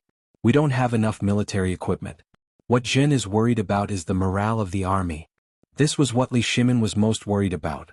As for safety, he firmly believed that with Niu Jindao personally protecting him, nothing would go wrong. However, once Long Yu lost the morale of the army, then how could they win this battle? Even if they had a batch of military equipment now, so what? Oh right, is the cannon on Feng Zi's side ready? Li Shimin shook his head and stopped himself from thinking about it. Instead, he asked Li Qingqian. When Li Qingqian heard this, he said excitedly, Imperial Father, son actually arrived a long time ago. However, the matter of the cannon is really too big, and it is incomparably cumbersome to carry. Even if there is a metal carriage, it is really too ostentatious. Therefore, son only got one and left it with the retired emperor in Taiji Palace. Hope Imperial Father can, however, at this moment. Suddenly, a thunderous sound came from the depths of the palace, instantly causing Li Shimin and Li Qingqian's expressions to change abruptly. Boom. Chapter 1661. There was a loud bang. Inside and outside the palace and even in Chang'an City people heard it. Zhang Feng, who had finished his work and was about to go to bed, was suddenly awakened. He hurriedly got out of bed and pushed the door open. But he didn't see anything. But the loud bang just now was so real. In the mansion, Zhang Feng thought he was having hysteria. But when he saw all the guards and servants were awakened, he was shocked. Zhang Feng hurriedly asked, Old Du, what's going on? You heard it too? Hearing this, Du Ziding hurriedly said, Master, this is the sound coming from the depths of the palace. It seems that God is angry. At this time there is such a muffled thunder. Master, you should go back and rest quickly. I'm afraid there will be an accident. They had heard of the thunder of drought. But it was winter now. How could there be such a thing? At this time, almost everyone in Zhang Feng's mansion and Chang'an City were awakened. During this time, the imperial city was not peaceful. First, there was such a thing, and then there was such a loud thunder tonight. The key was that it came from the palace. How could it not make people panic? It was already very late at night. At this time, almost all the officers who were patrolling the streets had gone to take a nap. At this time, this sudden occurrence made everyone completely numb. All the officers who were patrolling the streets walked around Chang'an City in a daze. It couldn't be helped. Although this matter happened deep in the palace, if they didn't take action, damn it, not only would they lose their rice bowls, they might even lose their livelihood. In the dark, there were more people who were awakened by the explosion in the middle of the night. But at this time, no one dared to go out to see what was going on. After all, the previous incident in Chang'an City was still fresh in people's minds. At this moment, Zhang Feng, the instigator of all of this, suddenly came to a realization. Damn it. Isn't it the sound made by the cannon I built? Who is this? How can this thing be in the palace so quickly? And damn it, they were still in Taiji Palace? Motherf asterisk Kerr, isn't he trying to take my life? Old Du. Old Du. Zhang Fengzai could no longer sit still and hurriedly shouted. Hearing this, Du Ziding hurried over. Master. Go, prepare a palanquin for me immediately. Du Ziding was shocked. She couldn't help but look at the sky that was as dark as the bottom of a pot. She asked, Master, it's so late. Where are you going? Zhang Feng was even more anxious now. Once this matter became serious, no matter who was playing with this thing in the palace, once something happened, it would definitely be a huge matter.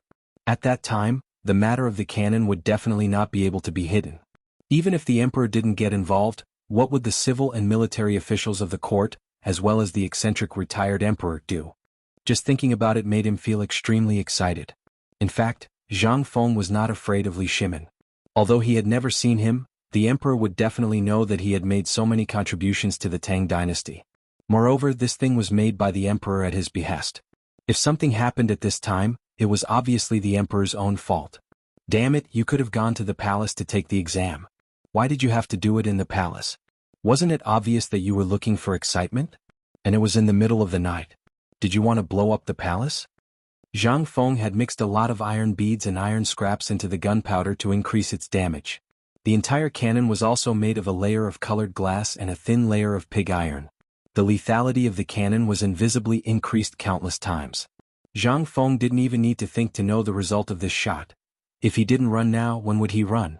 Although Zhang Feng didn't know the whole Li Yuan very well, and there weren't many descriptions of him in history, as long as people had brains, they wouldn't think that he was an easy person to get along with, a person who could create the Tang dynasty. How could he be simple? Although the description of him in history was very simple, it told Zhang Feng that this person must be an extremely terrifying existence. What's more, since Li Yuan abdicated, he could make dozens of imperial sisters for Li Shimin in a year. How could such an efficient person be a simple person? What's more, the harem was the place where Li Shimin's concubines lived, and it was the territory of the Emperor Zhang's son. Most of the descriptions of the Emperor Zhang's son in history were also praises. Many of Li Shimin's decisions were almost all discussed with the Empress Zhang's son. Such a person encountered such a big thing tonight. If the source was traced, the emperor could spare him, but the retired emperor and the empress could play him to death. How could Zhang Feng dare to act rashly? If he ran up the mountain at this time, it would be safest with the protection of the 4 great scholars. At that time he could deny it even if he was beaten to death. Thinking of this, Zhang Feng said eagerly, "Old Du, quickly prepare a sedan chair or a carriage for me. I have something important to do and must return to the academy before dawn." This time Du Ziding was even more confused.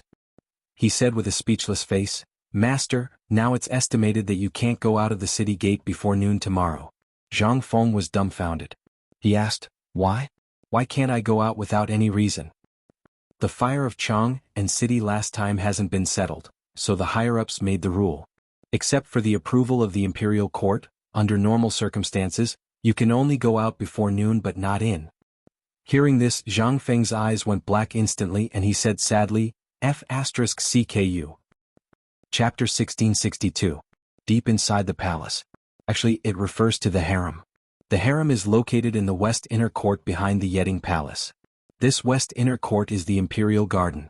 After that, it is the forbidden garden where the emperor, the empress, and the imperial concubines live. This is the most important place in the imperial palace. It includes the emperor as well as some top-secret files in the imperial court, as well as the ancestral hall and other places. Generally speaking, the emperor and the empress's palace are in the deepest part of this forbidden garden.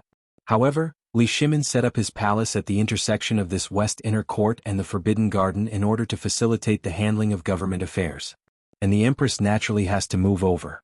The advantage of doing this is that all officials have no excuse to enter the harem, which ensures the safety of the harem. And at this time, in the deepest part of the forbidden garden, which is where Li Shimin's palace used to be. This was the place where Li Yuan currently resided. This place occupied a large area of the entire forbidden garden and was separated by a deep palace. The difference has been made. And at this time, Li Yuan's palace is overcrowded, and from time to time, there are bursts of thick smoke and flames faintly flickering. And Li Yuan is surrounded by a group of palace maids and beautiful imperial concubines at this time, shrinking to the side and shivering. And each of them is covered in dust at this time. There are even a large number of people who are not wearing clothes to cover their bodies, not to mention hair buns and so on. Li Yuan's white beard is also gone. More than half of his face was gone. At this moment, the left side of his face was completely black, as if someone had splashed ink on it. Empress Zhang's son came early. After confirming that Li Yuan is fine, she took a look and almost fainted. Only to see that where Li Yuan's palace used to be, where is the magnificent palace of the past? At this time, what is left in place is only a piece of dilapidated walls. Empress Zhang's son commanded the Jinwu guards, the imperial guards, and the palace maids and eunuchs to put out the fire, and asked anxiously, "Imperial father, did you encounter an assassin?" Li Yuan is still in a state of confusion at this time, his eyes are wide open, but there is no trace of movement. Seeing this, Empress Zhang's son hurriedly said, "Where is the imperial physician?"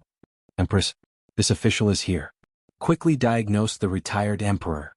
"Your Majesty, this subject has just diagnosed that the retired emperor is fine." He was just shocked. At this time he was just overly shocked. This subject has already sent someone to boil some soup for the retired emperor to calm his nerves. Not waiting for him to finish, Li Shimin and Li Qingqian also hurried over. At this moment, Li Shimin was still wearing his armor. If it wasn't for Xiao Gizi and Li Qingqian surrounding him, he might have already been tripped by the Jinwu guards.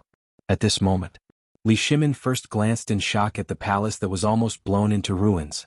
Then he hurriedly came to the pavilion not far away. After looking up and down at Li Yuan, he asked, "Is there anything wrong with Imperial Father?"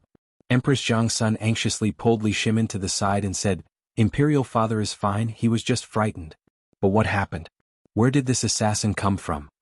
Li Shimin glared at Li Qingqian, then hurriedly comforted her. Don't worry, Guanyin. This wasn't done by an assassin. And? When Empress Zhang Sun heard this, she was momentarily stunned. Then she looked at Li Shimin. She saw that he was wearing armor from head to toe. Li Qingqian also didn't know what he was wearing. He was wearing all sorts of strange things. Although the armor that Li Shimin was wearing right now was specially made, other than the color, its appearance was almost the same as the original Mingguang armor. Therefore, Empress Zhang Sun didn't see anything wrong. She asked in surprise, "Second brother, you're wearing this armor. You're still saying that there isn't an assassin?" Li Shimin was instantly speechless. He kicked Li Qingqian and said, "Unfilial son, quickly tell your imperial mother what exactly happened?" At this moment, Zhang Sun Wugo discovered that Li Qingqian was wearing a green color. Moreover, it was that kind of earthy green. Not to mention this attire, no matter how one looked at it, he looked like a barbarian. How could this not make her angry? "Qian, what are you wearing? Quickly change into this empress's clothes." Li Qingqian had never seen Empress Zhang Sun Wugo so angry before. Seeing this, he was a little confused. He hurriedly said, "Imperial mother, don't be impatient. This son's clothes can wait. Why don't we deal with this first?" Li Shimin also mediated. "Qingqian is right. This matter can be discussed later. Tell me what the hell is going on." Li Shimin felt that there was no need to waste time on this matter. This would only attract more people's attention to the special things on Li Qingqian's body. Hearing Li Shimin say this, Zhang Sun Wugo couldn't say anything. She could only say, "Tell me first what happened?" Hearing this, Li Qingqian stammered, "Imperial mother, this thing was actually created by a cannon. Tonight, this son originally wanted to let Imperial father leave to take a look. However, this thing is rather precious and confidential. Furthermore, Imperial father was in a meeting with the military at that time. Therefore, this son decided to temporarily leave this thing with the retired emperor." Cannon? Zhang Sun Wugo had heard of it before. The crux of the problem at that time was how to explain this place. Thinking about this, Empress Zhang Sun Wugo was furious. She pointed at the ruins that were still burning not far away and said, "So, you let the retired emperor play with fire?" Chapter 1663. Empress Zhang Sun was so angry that she almost fainted. These days, because of the Tujue going south, the palace was in an uproar. She had just finished dealing with the matters of the imperial harem with great difficulty and eliminated the hidden dangers and suspicions. Before she could catch her breath, such a thing happened. How could this not make her angry? This was all money. This loss had to be repaired, right? Where did this money come from? Besides, how was she going to explain this to the people outside? In the middle of the night, there was a sudden accident in the palace. The retired emperor's bedroom was blown up by fire. How was she going to explain this to the people outside? Thinking of this, Empress Zhang Sun was so angry that her whole body was shaking. Seeing this, Li Shimin hurriedly supported Zhang Sun and said, "What are you still standing there for? Quickly go and deal with this mess." How could Li Qingqian not see Li Shimin's expression? He hurriedly accepted the order and ran out. After Li Shimin comforted Empress Zhang Sun and let people send her, Li Yuan and the others away. Only then did she hurriedly follow Li Qingqian to the place where the cannon was placed. The cannon was very big. It was placed on the lawn outside Li Yuan's bedroom, Yangxin Palace Hall. Moreover, there was a large carriage beside the cannon. At this time, Li Shimin and Empress Zhang Sun did not dare to raise the torch. They just looked at the cannon in the light of the burning fire. The cannon originally had 2 iron wheels, but at this time, one of the wheels had already sunk deep into the mud, and the other one was also broken. It looked a little strange. The material of the cannon was like a large iron rod. There was not a trace of decoration on it. At this time, the barrel of the cannon still had a trace of residual heat. The muzzle of the cannon still had the smell of gunpowder and wisps of smoke entwined around it. At the back of the cannon barrel, at the position of Li Shimin's armrest, there was a protruding place. There was a cover at this place. It was unknown what it was for, but when the cover was opened, a gust of gunpowder smoke instantly choked Li Shimin and forced him to retreat. Li Shimin covered his mouth and asked in a low voice, "This is that cannon?" "Yes, Imperial Father. This is it." Li Shimin pointed at the lid and asked, "Then what is this?" "Imperial Father, this is the place to fill the ammunition. You only need to fill the cannonballs. The cannonballs are gunpowder. Look, this is it." As Li Qingqian explained, he took out a cannonball the size of a head from a metal box on the metal car and handed it to Li Shimin. The artillery shell was oval in shape and had a bottleneck on it. Some stripes were engraved on it. It didn't look beautiful at all.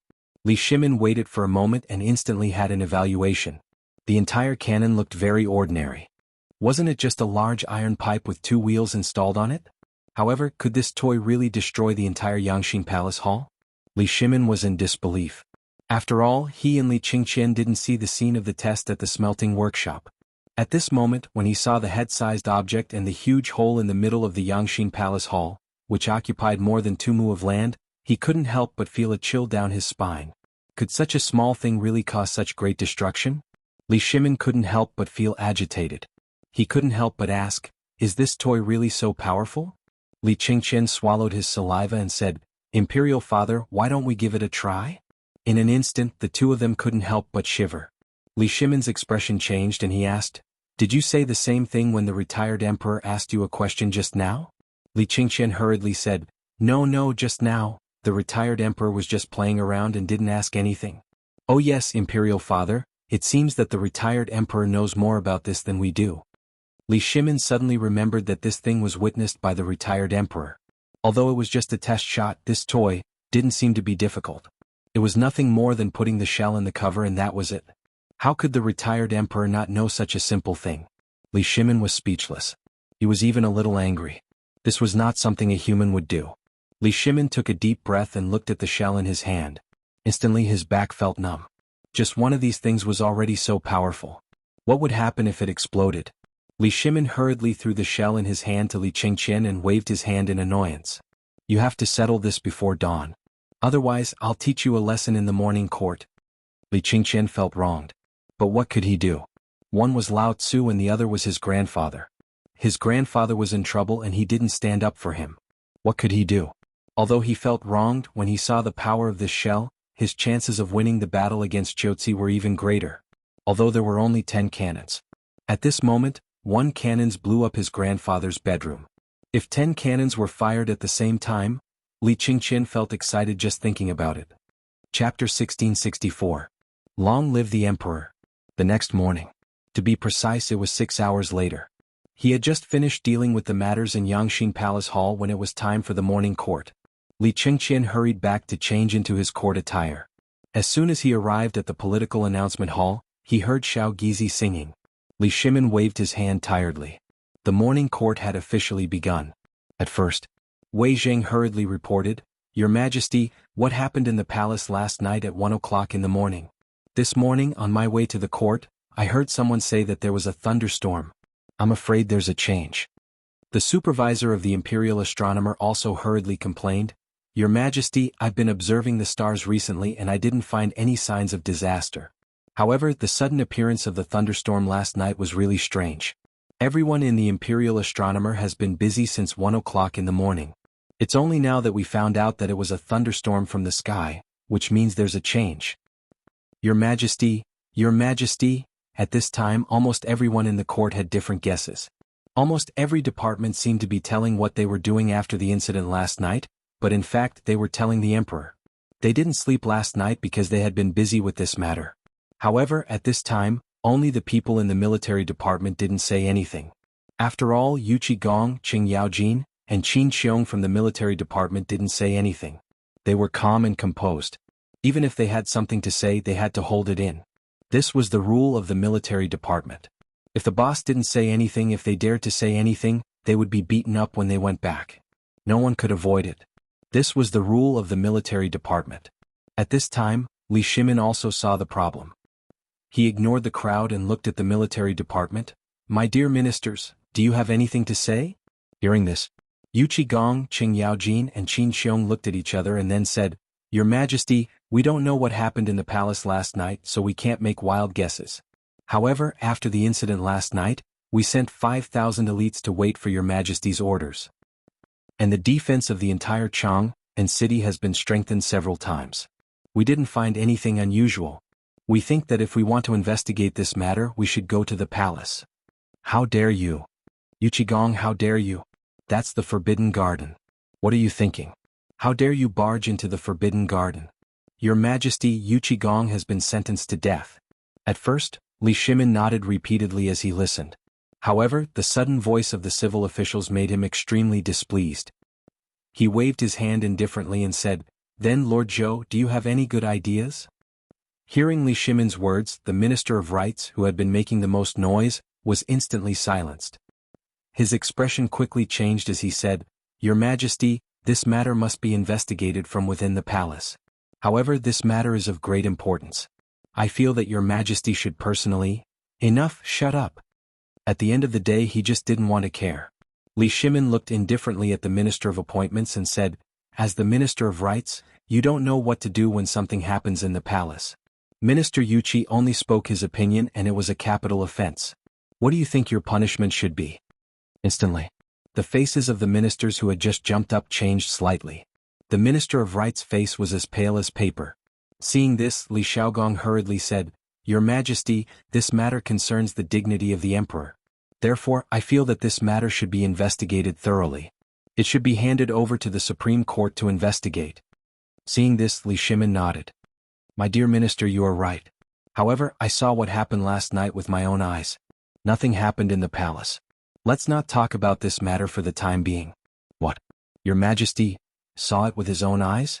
Then, what the hell is going on? Hearing this, Wei Jing hurriedly said, Your Majesty, may I ask what exactly happened in the palace last night? I want to give an explanation to the people of Chang'an. Last night, everyone in Chang'an heard that sound. If Your Majesty, Last night, I was doing divination with Minister Yuan Tiangang in the palace. By chance we talked about repairing the east and west markets. While chatting, my interest was piqued and I made some lime powder, then it caused such a noise. Yuan Tiangang? Lime powder? What did this mean? Everyone was instantly dumbfounded. Only Wei Zhang and a few others remembered what happened on the mountain when they heard the emperor mention lime powder. Zhang Feng used this thing to fry fish. And the noise caused by that, but at this moment, Wei Zhang's expression suddenly became strange. This was definitely not the sound of frying fish with lime powder. That thing was not so loud unless it was a cannon. Did Feng Ziba make that thing? Apart from Wei Jing, Fang Xianling, Zhang Sun Wuji, Yu Qigong, and others all remembered this idea.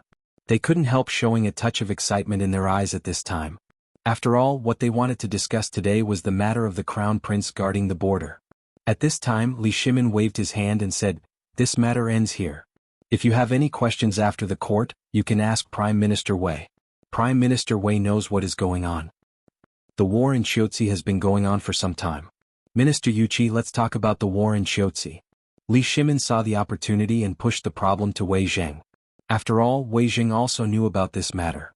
At this time, what they needed to deal with was the crown prince guarding the border. Although he had this cannon and had seen the power of the cannon, Li Shimin was still a little worried. Chapter 1665. In this regard, Li Shimin didn't dare to make any assertions. After all, once something happened it would be a big deal. The crown prince's matter was of great importance. He also knew that if the crown prince wanted to go to the border, someone in the imperial court would definitely stop him. At this time, even he himself was a little hesitant, so he wanted to see what the ministers thought. At this time, Yu Qigong also told him about the matter of Qiuzi and Longyu Road. Almost all of them were about the lack of clothes, food, or armaments. However, he didn't mention a single word about the new weapons. Once this matter was mentioned, not to mention whether these people understood it or not, these people would definitely impeach this and that because of the money, materials, and manpower used to make these weapons. Li Shimin didn't want to hear this voice either. After all, it was the emperor himself who ordered to supervise this matter. Li Shimin actually knew what Yu Qigong was going to say last night. Hearing this, he pretended to be thinking about it and said, Dear ministers, the matter of Qiuzi city is related to the safety of the west gate of the Tang Dynasty. At this time, you also know what's going on in the imperial court. Which minister can solve the problem of armaments? This. In an instant, the lively discussion that had just been going on disappeared in an instant. At this time, because of the appearance of reward the good and punish the evil, almost all the affairs in the imperial court were clear. They even knew what was in the treasury of Chang'an city. Therefore, at this moment, the emperor's words made this group of people, who only knew how to talk, shut up in an instant. Li Shimin ignored them and asked, Beloved official Yuchi, have you distributed the cotton-padded clothes required for military use this year? Hearing this, Yu Qigong sighed and said, Your Majesty, I've talked with the two ministers of the Ministry of Works, Du Ji, and got the answer. It will take another month to get 50,000 thick cotton clothes. However, winter has just arrived, so things will be slightly better in Qiuzi. However, Liangzhou, Ganzhou, Shazhou, and other places are located at the foot of Mount Qilian. Right now, snow is already swirling in these places and the temperature is plummeting. If it hasn't been through winter, I'm afraid that unforeseen events will happen. Moreover, these prefectures are located at the rear of Chiaotzi City. If the rear is unstable, it will only cause the soldiers at the front line to panic.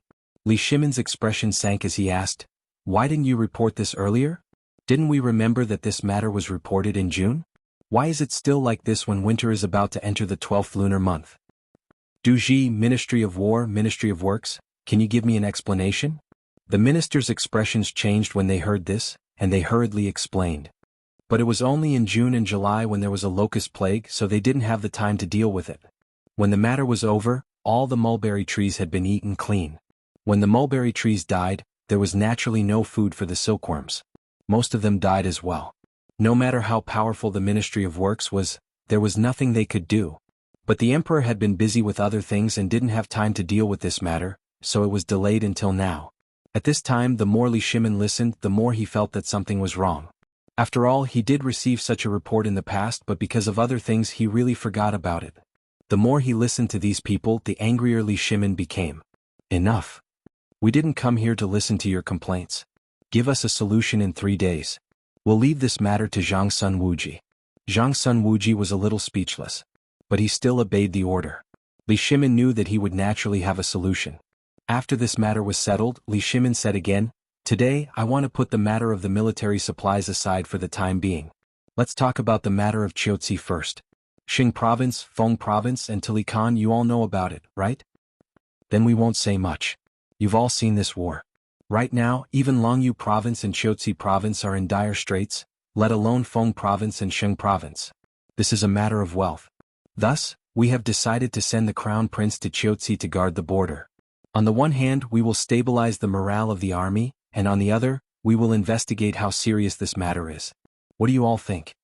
Li Shimin's words immediately caused an uproar among the officials. They had heard about the Crown Prince's decision to guard the border before, but after what had happened some time ago and Li's sudden actions, they all believed that the emperor would not let the Crown Prince guard the border. After all, although guarding the border at this time would temporarily prevent riots due to the lack of food and supplies for the winter, it would definitely cause a sensation, especially when the Indian and Turkic armies joined forces. At this time, the morale of the army was slack, and the Crown Prince's sudden appearance was bound to make the war at the border extremely difficult to resolve.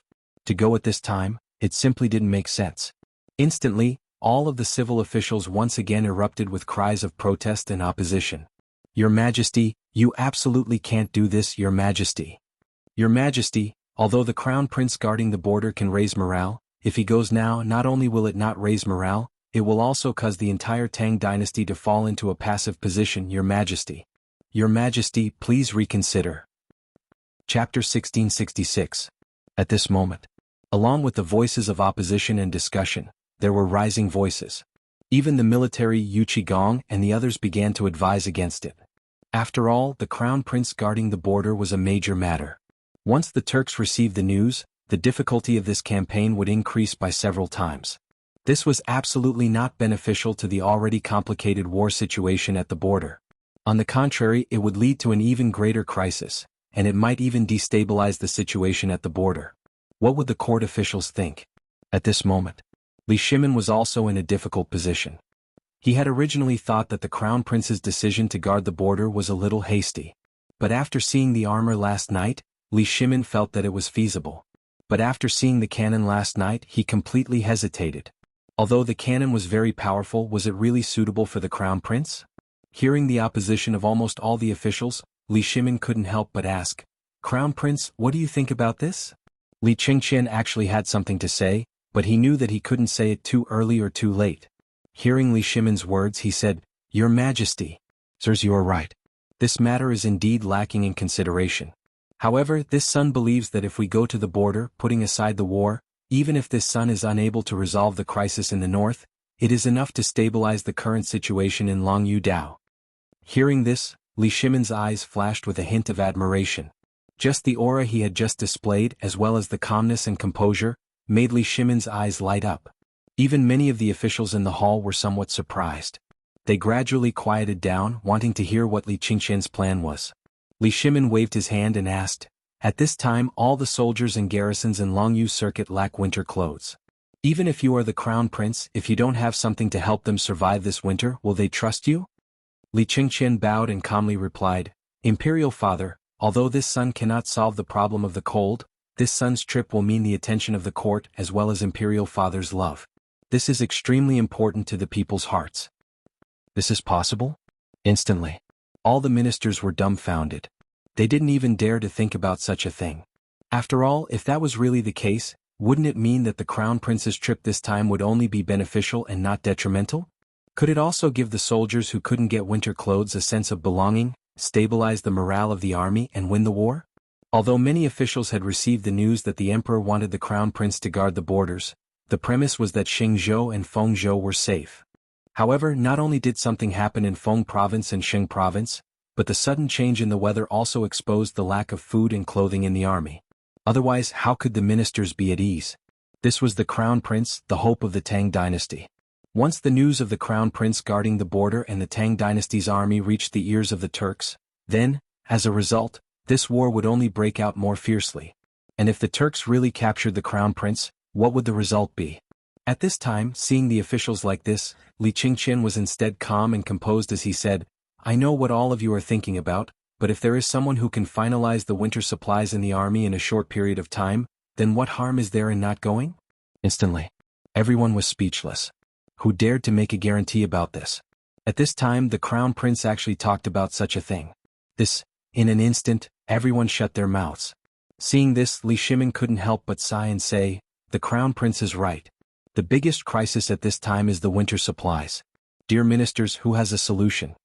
Silence. Silence. There was a deathly silence. Everyone consciously shut their mouths. They didn't dare to say a word. Li Shimin instantly felt a little suffocated in his heart. All the ministers and generals in the court, so many people, didn't even have a solution. Alas. Li Shimin sighed deeply and said, "I was also worried about the crown prince guarding the border, but I didn't know the situation in Longyu had become like this. Last night, I received an urgent message from Longyu, saying that countless soldiers of the Tang dynasty are suffering from the cold in Ganzhou, Shazhou and other places. Ministry of Works, Duji and the Land Administration, I order you to come up with a solution in 3 days. No mistakes." At this time, the Land Administration, Duji and the Minister of the Ministry of Works suddenly changed their faces. It turned the color of pig liver. But what could they do? At this time, the only things that could make winter clothes were nothing more than paper, mulberry and hemp. But even if they had the raw materials now, it would take a lot of them. Moreover, the journey was long. It would take at least 1 or 2 months to make it. Li Shimin also knew about this, but what could he do? If they didn't make it now, it wouldn't be a good thing. After all, if they really did it, it would be a big deal. How could they make it? At this time, they couldn't help but ask for help. After hesitating for a while, Yuqigong said, "Your Majesty, I may have a solution in a short time." Chapter 1667. Do you really have a way? Li Shimin was shocked. He didn't think highly of this matter. After all, no one other than Feng Zi could produce so many armaments in such a short period of time. When Yuqigong heard Li Shimin's question, he said with certainty, "Your Majesty, have you forgotten that this water wheel has a great use?" With that said, Li Shimin was instantly enlightened. He also remembered that Zhang Feng had said that this water wheel wasn't just used for the phosphate fertilizer factory. More importantly, it had to be used in other areas. For example, it could allow hundreds of weaving machines to work at the same time. This seemed a little ridiculous, but the appearance of the phosphate fertilizer factory gave Li Shimin hope. When the people of the 3 tribes saw that Yuqigong had taken the initiative to take on this huge burden, they couldn't help but be secretly delighted. At this moment, Li Shimin said calmly, "Then I'll leave this matter to you and the 3 tribes. You must confirm the armaments of Longyu before the end of the year. Otherwise, I'll punish you severely." "Your Majesty, we obey." Without waiting for Yuqigong to agree, the people of the 3 tribes hurriedly agreed. Now that Yuqigong was taking on the burden, they couldn't wait for it to happen. After that, when they discussed the phosphate fertilizer factory again, there was almost nothing to say. No one dared to say that the crown prince shouldn't go to the border anymore. It was fine if he didn't go, but he had to offer something, right? At the very least, he had to stabilize the morale of the army. Finalize it, right? But who among these people could handle it? Who had the ability to do so? No one. This was a matter of whether hundreds of thousands of soldiers could survive the winter. Who would be so stupid as to block it? Naturally, everyone agreed with the Crown Prince's decision to go to the border. After all, with Niu Jinda's personal protection and the Crown Prince's performance in Chang'an City, this matter was almost set in stone. In addition, at this time, the phosphate fertilizer plant had officially started operations. This might be related to whether they could make a lot of money in the next year. Moreover, the phosphate fertilizer had been handed over to a few students from White Deer College. The Ministry of Works was in charge of it, but Li Xiaogong was in charge of it. Although they didn't know who came up with this idea, this matter was beneficial to them and had no disadvantages. Today's morning court session lasted for a full 3 hours before it finally ended. The Minister of Agriculture, the Minister of Works, and the Minister of Duji had been waiting outside for a long time as soon as the imperial court ended. As soon as Yu Qigong came out, the three of them hurried over to greet him. Lord Yuqi. Lord Yuqi, wait. Originally Yu Qigong, Qing Yaojin, Wei Zheng, and the others had been a bit puzzled by the muffled thunder in the palace last night and the emperor's vague attitude today. They had prepared to go to the emperor's place after morning court ended, but as soon as they left, they ran into these three. Yu Qigong stopped in his tracks in surprise. A few of them hurriedly came forward and lit a cigarette for each of them. Only then did they say with a smile, Lord Yuqi, I can't thank you enough for today's matter. Now that this matter is over, how about we invite all of you out for a drink? Yu Qigong and the others knew about this matter, but the three of them didn't. They knew the whole story. Yu Qigong, Wei Zheng, and the others smiled and then waved their hands. Forget about the drink. It won't be too late to talk about it after this matter is over, but since the three of you are so kind, why don't you go, old man Yuqi? Qing Yaojin took the opportunity to fan the flames. Although this matter wasn't a big deal to them, for the three of them, it was a matter that could cost them their lives. Moreover, it was a good thing to have the three ministries owe them a favor. At the very least, they would have to trouble them for many things in the future. For example, the Minister of Agriculture. And Duji. Yu Qigong also understood Qing Yaojin's words. He smiled and cupped his fists. Everyone, I still have important matters to attend to. This matter is quite complicated. Let's not drink today. I have to quickly investigate this year's mulberry and hemp. When the three of them heard this, they knew the importance of this matter. They hurriedly cupped their fists and said, Thank you very much, Lord Yuqi. We also have to go back and check the situation of the treasury. After saying that, Yu Qigong and the others hurriedly left. After walking out of the Red Phoenix sect, they turned a corner and entered the East Palace through the Yanxi Gate. However, they didn't expect that the Emperor and the Crown Prince were sitting in the East Palace, waiting. When the three of them entered the East Palace, they invited little Gizi over. As soon as they entered, they saw a huge thing covered with red silk placed in the center of the East Palace's main hall. Li Shimin also went straight to the point. Dear ministers, I know you all want to know what happened in the palace last night. Today I will tell you that last night the retired emperor blew up the Yangxin Palace Hall. In an instant, the few of them were completely stirred up. After all, this was a big matter. And the retired emperor actually blew up the Yangxin Palace Hall. What was going on? And he used the word, blow up. Could it be? You guessed right. This thing is the divine weapon that Feng Zi tinkered with, the cannon. Chapter 1668. At this time, when they heard this, they were completely dumbfounded. They knew about the cannon, but now they saw it was real. Didn't that mean? Furthermore, the sound of the cannon blast was enough to blow up the entire Yangxin Palace Hall. Although he didn't know what happened, he knew that the entire Yangxin Palace Hall must have been destroyed. Was this really the cannon that Zhang Feng said? They had heard Zhang Feng talk about this thing before, but now the key was that it seemed a little too incredible. If one cannon was so powerful, did it mean that the 10 cannons Zhang Feng prepared this time were enough to pacify the more than 300,000 allied troops? Therefore, at this time, the few of them were staring at the thing wrapped in red cloth with burning eyes.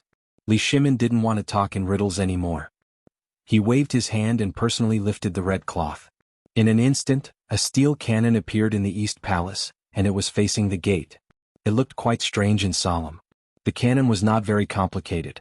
It was an iron pipe about 10 feet long and slightly bigger than a wash basin. There were 2 big iron wheels under it and 4 big iron balls in front and back supported the cannon. At this time, Li Qingqian introduced the use of each part of the cannon, and then said, Your Excellency, what do you think of this thing? What do you think? What do you think of this thing? Was there a need to ask? It was simply beyond their imagination. Wei Zheng said with a serious face, Your Majesty, this thing is good, but when the crown prince leaves, won't it be too conspicuous if he takes it with him? And it will definitely attract the covetous eyes of many people. It will do no good to the war in Chiotzi. Your Majesty, Prime Minister Wei is right. I think we should discuss this matter separately.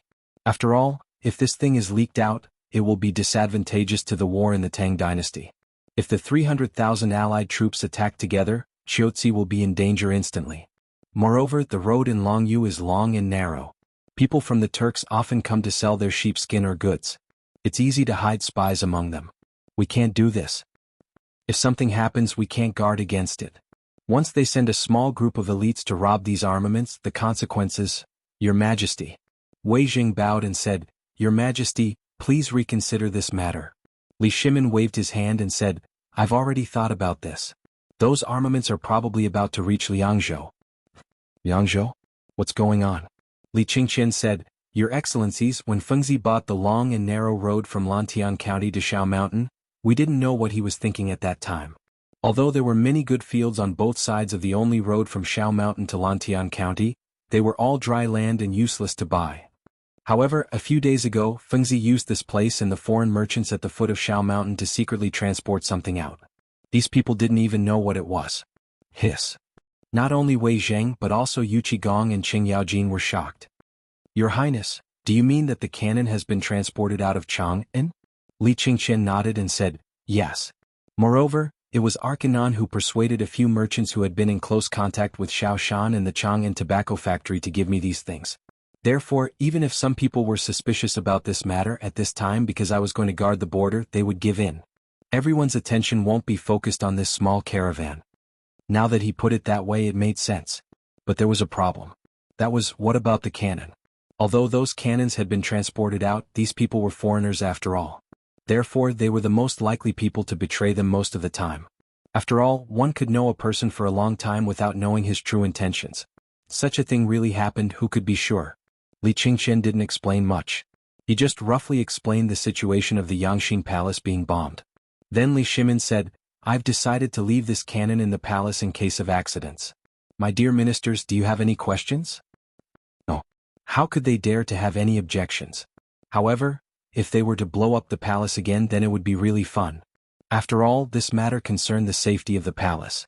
Although he did not know whether that brat could be recreated or not, it was necessary to secretly prepare one at this time.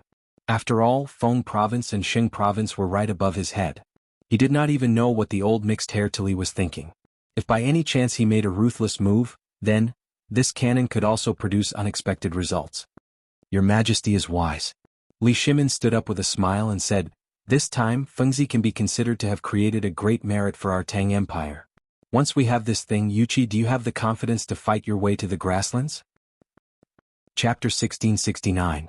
Li Shimin did not dare to forget about attacking the Turks for even a moment. Therefore, after Zhang Feng made these divine weapons this time, Li Shimin's ambition grew. This was actually not much of an ambition. After all, with the Wei River Alliance and the Turks plundering of the Tang Dynasty for a long time, not to mention Li Shimin, every Tang wanted to slaughter these damn barbarians with their own hands. However, these barbarians came and went without a trace. The terrain of the grassland was extremely complicated. Anyone who went there would be trapped in the grassland to death. This was what Li Shimin had always wanted to do but did not dare to do. After that, he encountered Zhang Feng's obstruction. The appearance of food gave him hope, but he could not wait any longer. After all, Tuli and Sheli were attacking from the north and south at the same time. At this time he still did not know their purpose. If he did not act, how could he let the people and soldiers of the Tang Dynasty be at ease? How could he let Li Shimin be at ease? However, the problem was that although there were divine weapons now, could they really break into the Turks? They did not doubt the ability of these weapons, but because of the number of people and the problems in the army at this time. However, Li Shimin did not give them a chance to explain. He waved his hand and suppressed the words that they wanted to say. Then he said, I know what you are thinking. You just want to persuade me to wait until after the spring harvest to talk about this. I'm just talking about this. When the time comes, it will be best if we can defeat or destroy them and break into the Turks at the same time. But, if we can't, then forget it. Hearing this, Yu Qigong and others breathed a deep sigh of relief and said, Your Majesty is wise. Li Qingqian hurriedly said, Father, there is one thing that I don't understand about Chiotzi this time. Go ahead. Seeing Li Shimin agree, Li Qingqian said, "Father, at this time there are military issues in Liangzhou, Ganzhou, Shazhou and other places, but there is no news about Qiuzi. Is this because it is not cold for the time being? Or is it because the news there is blocked at this time and there is no report?" Speaking of which, Li Shimin couldn't help but look at Qing Yaojin. Regarding this matter, Qing Yaojin, who was in charge of the Longyu garrison, should have the most right to speak. However, Qing Yaojin acted as if he didn't know about this matter. He evaded the topic and said, "Your Majesty, this subject doesn't know about this matter for the time being. Qiuzi is located in an important trade area between the Tang Dynasty and the western regions. This subject believes that there should be a large number of merchants' winter reserves there. Therefore there shouldn't be a problem for the time being." As he spoke, Qing Yaojin hurriedly gave Yu Qigong a look. Yu Qigong was a little speechless, but he still said, "Your Majesty, I think so too." At this moment, Li Qingqian said, "Since that's the case, I have no more questions. Then go and prepare." Li Shimin said and left the East Palace in a hurry. After Li Shimin left, several old generals, Wei Zheng, and the others also left in a hurry. Although the matter of the crown prince guarding the border had been settled, they still needed to arrange how many soldiers to send, how many guards to send, and so on. Li Qingqian also had a lot of heavy work to do. For example, he needed to go to the ancestral temple to pay respects and bid farewell to the retired emperor and the empress. This delay took a total of 6 hours. After Li Qingqian arrived with a dozen large chests and a group of palace maids and guards, Li Qingqian had finished his preparations. Li Shimin personally read the declaration of war, and only then did Li Qingqian leave in a hurry. That scene seemed to want the entire Chang'an city to know. At this time, Chang'an city was already full of people. At this time, the people had already recovered from the joy of the phosphate fertilizer, and only then did they know about the war in Qiuzi. Although taxes and other things would increase once a war broke out, because of the previous example of the Wei River Alliance, not only did the people not object, but almost all of them came to see the crown prince off when they heard that he was guarding the border. However, there was only one person who was basking in the sun and drinking wine on the small balcony of White Deer College. Wasn't he carefree and unfettered? Who else could it be other than Zhang Feng? Last night, Zhang Feng had not slept since the explosion of the cannon. He had been waiting for news of the mansion's soldiers coming to his doorstep. At daybreak, the government soldiers still didn't come. Zhang Feng couldn't sit still anymore. He directly hired a sedan chair and wandered around Chang'an city. He even went to Niu Pai Huang's rubber factory for 2 hours. Although the rubber factory had moved to the mountains, the rubber workshop in Tonghuifang still existed. Now, not only were they making rugby balls and basketballs, but they were also making compact rubber products such as rubber pipes, which range from the size of chopsticks to the size of a wash basin. To put it bluntly, this was his ancestral skill of making cowhide, and he couldn't bear to pass it on to outsiders. In addition, Zhang Feng had taught him some skills of making rubber, so he didn't dare to easily pass it on to outsiders. Although he was in charge of the rubber factory on the mountain, his disciples and his wife were all competent, so he had more time to come here and study this thing. What was this? This was all money.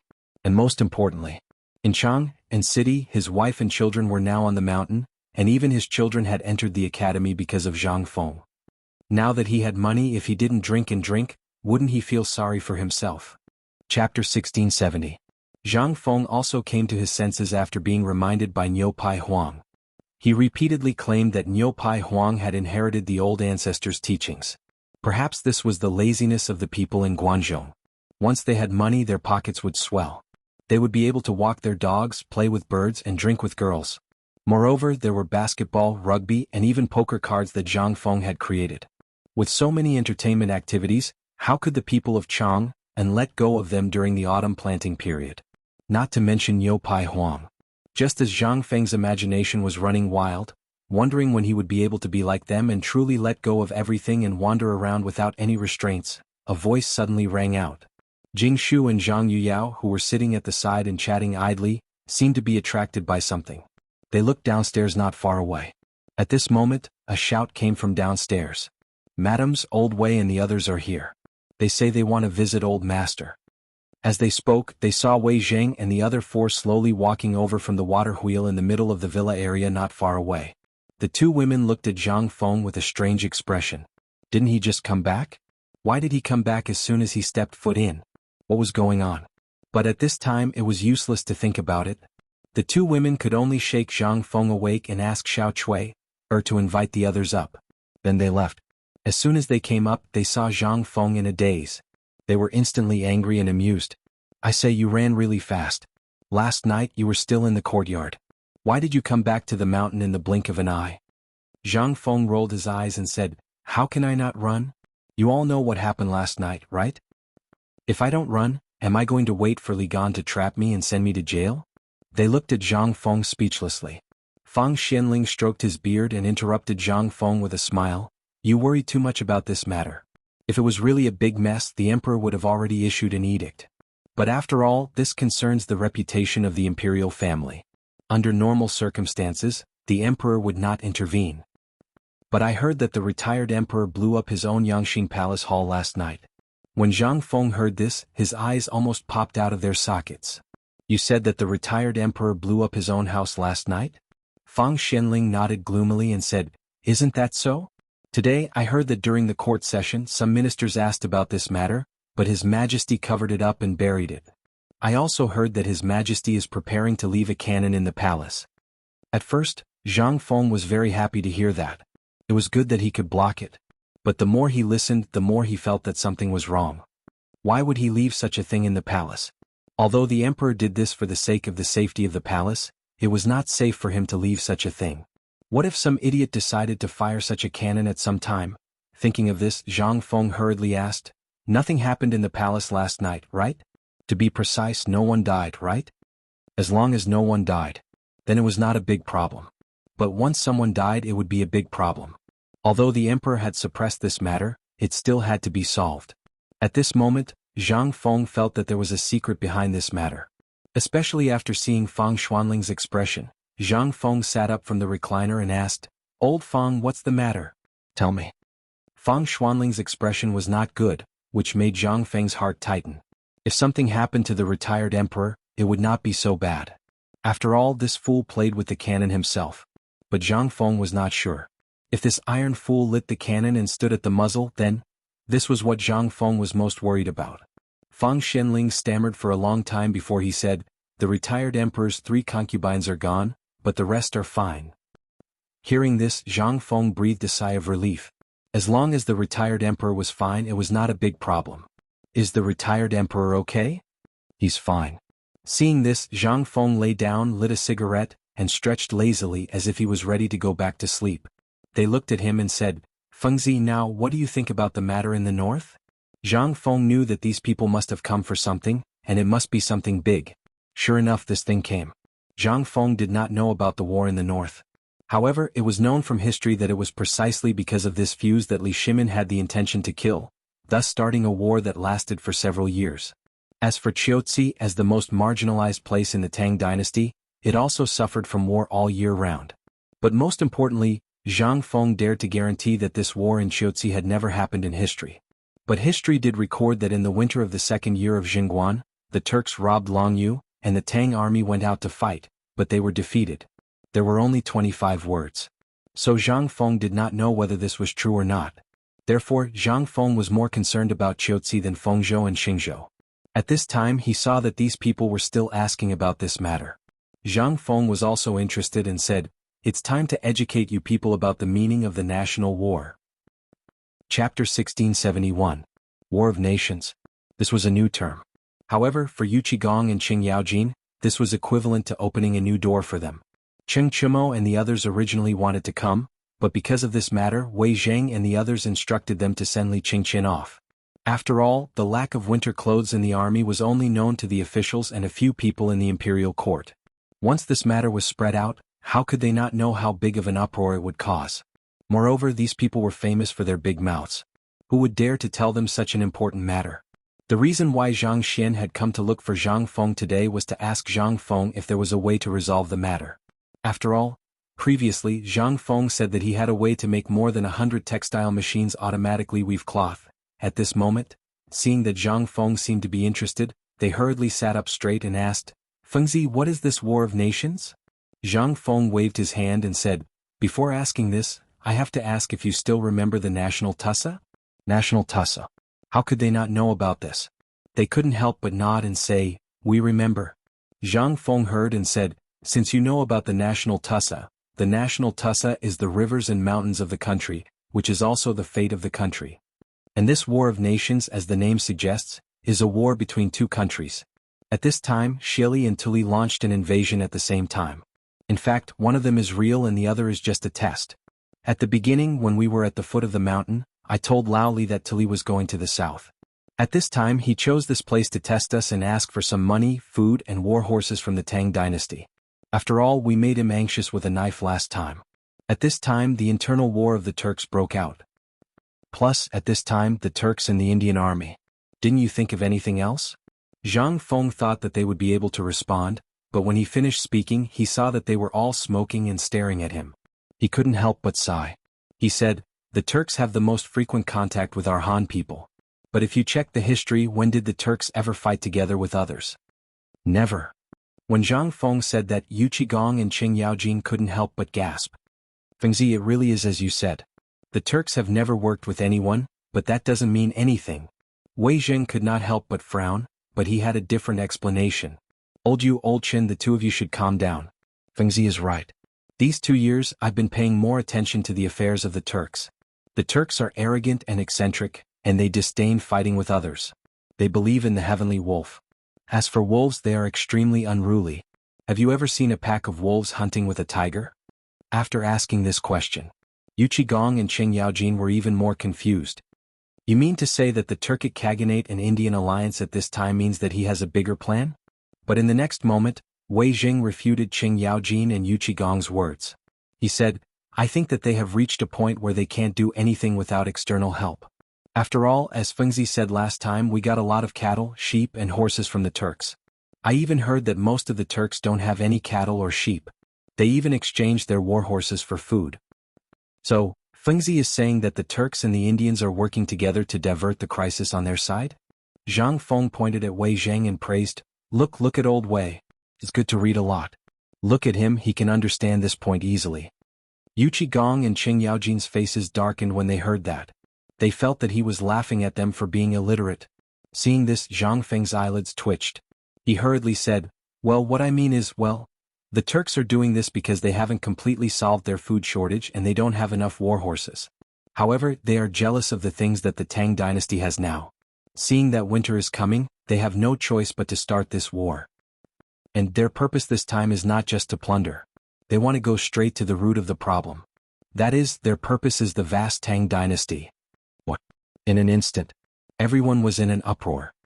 If that's the case, doesn't it mean that Tuli from the north is playing for real this time? At this time, the Crown Prince was guarding the border. Didn't it mean that the danger would be doubled? At the thought of this, their expressions changed abruptly. "Fengzi, is what you said true?" Zhang Feng nodded and said, "How can it be false? Not only that, but Tufan, Tuyu and Hungao will also be implicated because of this matter. Therefore, the current war in the north does not depend on when he will attack, but on when the heavens will allow him to attack.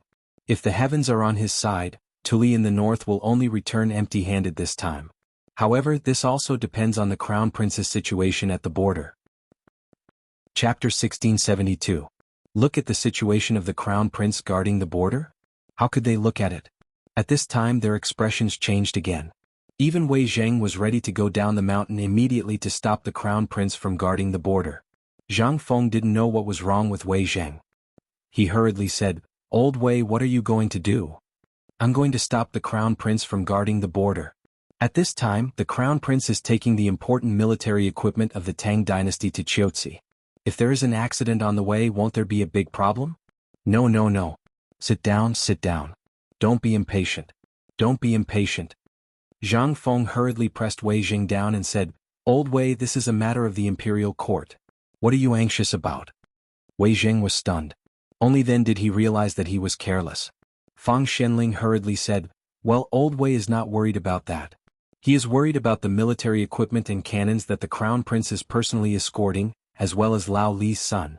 If these cannons fall into the hands of the Turks, then, it will be dangerous." Zhang Feng waved his hand carelessly and said with a smile, "Do you think I'm stupid? I'll install the whole thing and then send it over?" Qing Yaojin couldn't help but pat Zhang Feng on the shoulder. In an instant, Zhang Feng's face suddenly turned pale. In this short moment, the house was almost destroyed. Qing Yaojin was so scared that he hurriedly put Zhang Feng on the rocking chair, patted his chest and slit his neck. He couldn't wait to give him mouth-to-mouth resuscitation. Wei Zheng glared at Qing Yaojin angrily. He was about to go forward and argue with him when Zhang Feng finally calmed down. After a violent cough, many people finally woke up. They asked in confusion, "What happened just now? Why do I suddenly feel like the sky is falling?" When they heard this, they didn't know what to say. They could only laugh it off and avoid this matter. Then Qing Yaojin hurriedly asked, "Feng Zi, at this time if you don't let me go and save people, you should at least tell me your plan, right? We're old brothers, what's so hard to say? Don't you think you're asking for a beating?" Zhang Feng rubbed his aching shoulder. It took him a long time to recover. He stared at Qing Yaojin suspiciously. He seriously suspected that he had been plotted against by this person, but Zhang Feng had no evidence. In addition, Qing Yaojin was thick-skinned. At this moment, his face was not red nor was he panting. Zhang Feng could do nothing about it.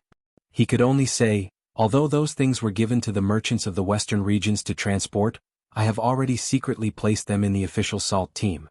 Moreover, I have taken these things apart. Other than Li Gan, no one else knows how to assemble them. Otherwise, why would I let Li Gan go?" This time, Li Gan went to Chiotzi for two reasons. On the one hand, he wanted to train. On the other hand, the most important thing was to show off our firearms and military command ability. This was something I fought hard for. This time the Crown Prince went. This is also a good thing. After all, with a big head like him, no one will notice Li Gan. This way it will be much easier to do things. If only that was the case. The key was that everyone here knew that the Crown Prince was Li Gan, and Li Gan was the Crown Prince. At this moment, Zhang Feng's words meant that there were interceptions along the way. Wei Zheng's face suddenly darkened. "Feng Zi, this is a serious matter. It is not something that only Li Gan can deal with. From what I heard, you mean that the Crown Prince's journey to the border is not peaceful?" Zhang Feng nodded. "Of course. Who is the Crown Prince? He is the future of the Tang Dynasty. Whoever can get his hands on him will practically own the west gate of the Tang Dynasty." Hearing this, everyone's face suddenly changed. "Well, tell us, do you have any ideas?" "The Crown Prince. Once he and those cannons fall into the hands of the Turks, then how can the Tang Dynasty be safe?" "Feng Zi, say something. Stop arguing. Let's see what Feng Zi has to say." Zhang Sun Wuji, who had been silent all this time, suddenly said loudly. After calming everyone down, he said, "Feng Zi, this is a serious matter. If you have any plans, why don't you tell us?" Zhang Feng shrugged and said, "I really don't have any good ideas. This matter will depend on how Li Gan, the Crown Prince and Nyo Jijia handle it. I have already asked Tai Nyo and the others to tell Nyo Jijia about this matter. As for what happened on the road, it is actually a kind of trial. It will be of great help to the Crown Prince and Li Gan. Don't worry about it blindly. Instead of worrying about it blindly, why don't you think about how to deal with the Turks in the north, or think about what to eat to be safe later?" After hearing Zhang Feng's words, although they were still a little worried after all, this matter was of great importance. But seeing that Zhang Feng seemed to have prepared for it, if they said too much at this time, they would only expose their identities. They discussed. Then they temporarily suppressed all the thoughts in their hearts. After all, the 5,000 elites accompanying them and Nyo Jinda were not to be trifled with. With so many people, unless the Turks came with several times more people, it was really impossible for them to stop the Crown Prince and the others. It was more reasonable. Among the things they brought, there was the indestructible long hair and the powerful crossbow that could be fired instantly. Once these things were used, although there was a risk of being exposed, the Crown Prince's safety was assured. Chapter 1673. And at this time, the armaments and other important things had been sent out in batches. It was too late to recall them now. And Chiotzi City couldn't wait that long. At this time, although everyone was still worried, they could only observe quietly. After all, they knew Nyo Jinda's ability. And these 5,000 elites were all wearing special bulletproof vests. As long as these people were there, the Crown Prince's comfort would not be a problem. Moreover, this was the Longyu Dao of the Tang Dynasty. Once the Turks entered the Tang Dynasty, he would immediately send the message to all provinces and prefectures. In this case, what's wrong with the Crown Prince's comfort? Although they didn't know Zhang Feng had dismantled those armaments, if Zhang Feng said it was fine, then it should be fine. By the way, Old Wei, you just said Feng Province. What's the situation in Feng Province and Sheng Province now? Zhang Feng asked curiously. Wei Jing took a deep breath and said, "At this time the weather in Feng Province and Sheng Province is really cold as you said. And I heard from Lord Zhang's son that Master Yuan Tiangang did divination in person, and it was confirmed that there will be snow in Feng Province and Xing Province soon. Perhaps this snow is the reason for their retreat? Hearing this, Zhang Feng's eyes flashed with a touch of shock. Yuan Tiangang. This awesome person in the Tang Dynasty was really awesome. Zhang Feng remembered that the legendary pushback diagram was a book that was banned from being circulated to foreign countries until he transmigrated in the future. And before his time travel, Zhang Feng remembered that this book was called a divine book in the Chinese department. It was not because of how gorgeous his writing was or how awesome his drawing was, but because of the things predicted in the pushback diagram. Of these matters, less than 7 had been analyzed. However, these 7 people had already been clearly arranged. What did this mean? This was a divine book that spanned thousands of years. This was the first year of the Tang Dynasty. Not only did Yuan Tiangang predict Wu Ziqian's ascension to the throne, but he also predicted Yang Guifei's rebellion and Ma Weipa's death. Just this alone was enough to shake the entire world, not to mention those unknown things. Previously, Zhang Feng had really forgotten about this person. However, after hearing Wei Zheng's words, the pushback painting and Li Chunfeng instantly occupied his mind. He hurriedly hooked his arm around Wei Zheng's neck and asked, "Old Wei, I have a favor to ask. When can you arrange for me to meet Master Yuan?" Wei Zheng felt a little strange. However, he was also looking forward to the meeting between the two. One was the most famous master of strange arts in the Tang Dynasty, and the other was the most famous swindler in the Tang Dynasty. What kind of sparks would erupt when these two people interacted? Although Wei Zheng was looking forward to it. However, this was not the time to talk about this. He said, "If there is a chance in the future, I will tell the Lord Zhang's son about this. As for whether Master Yuan will meet you or not, it's hard to say." Seeing that there was hope, Zhang Feng rubbed his hands and said, "Tell me, how did Master Yuan predict it?"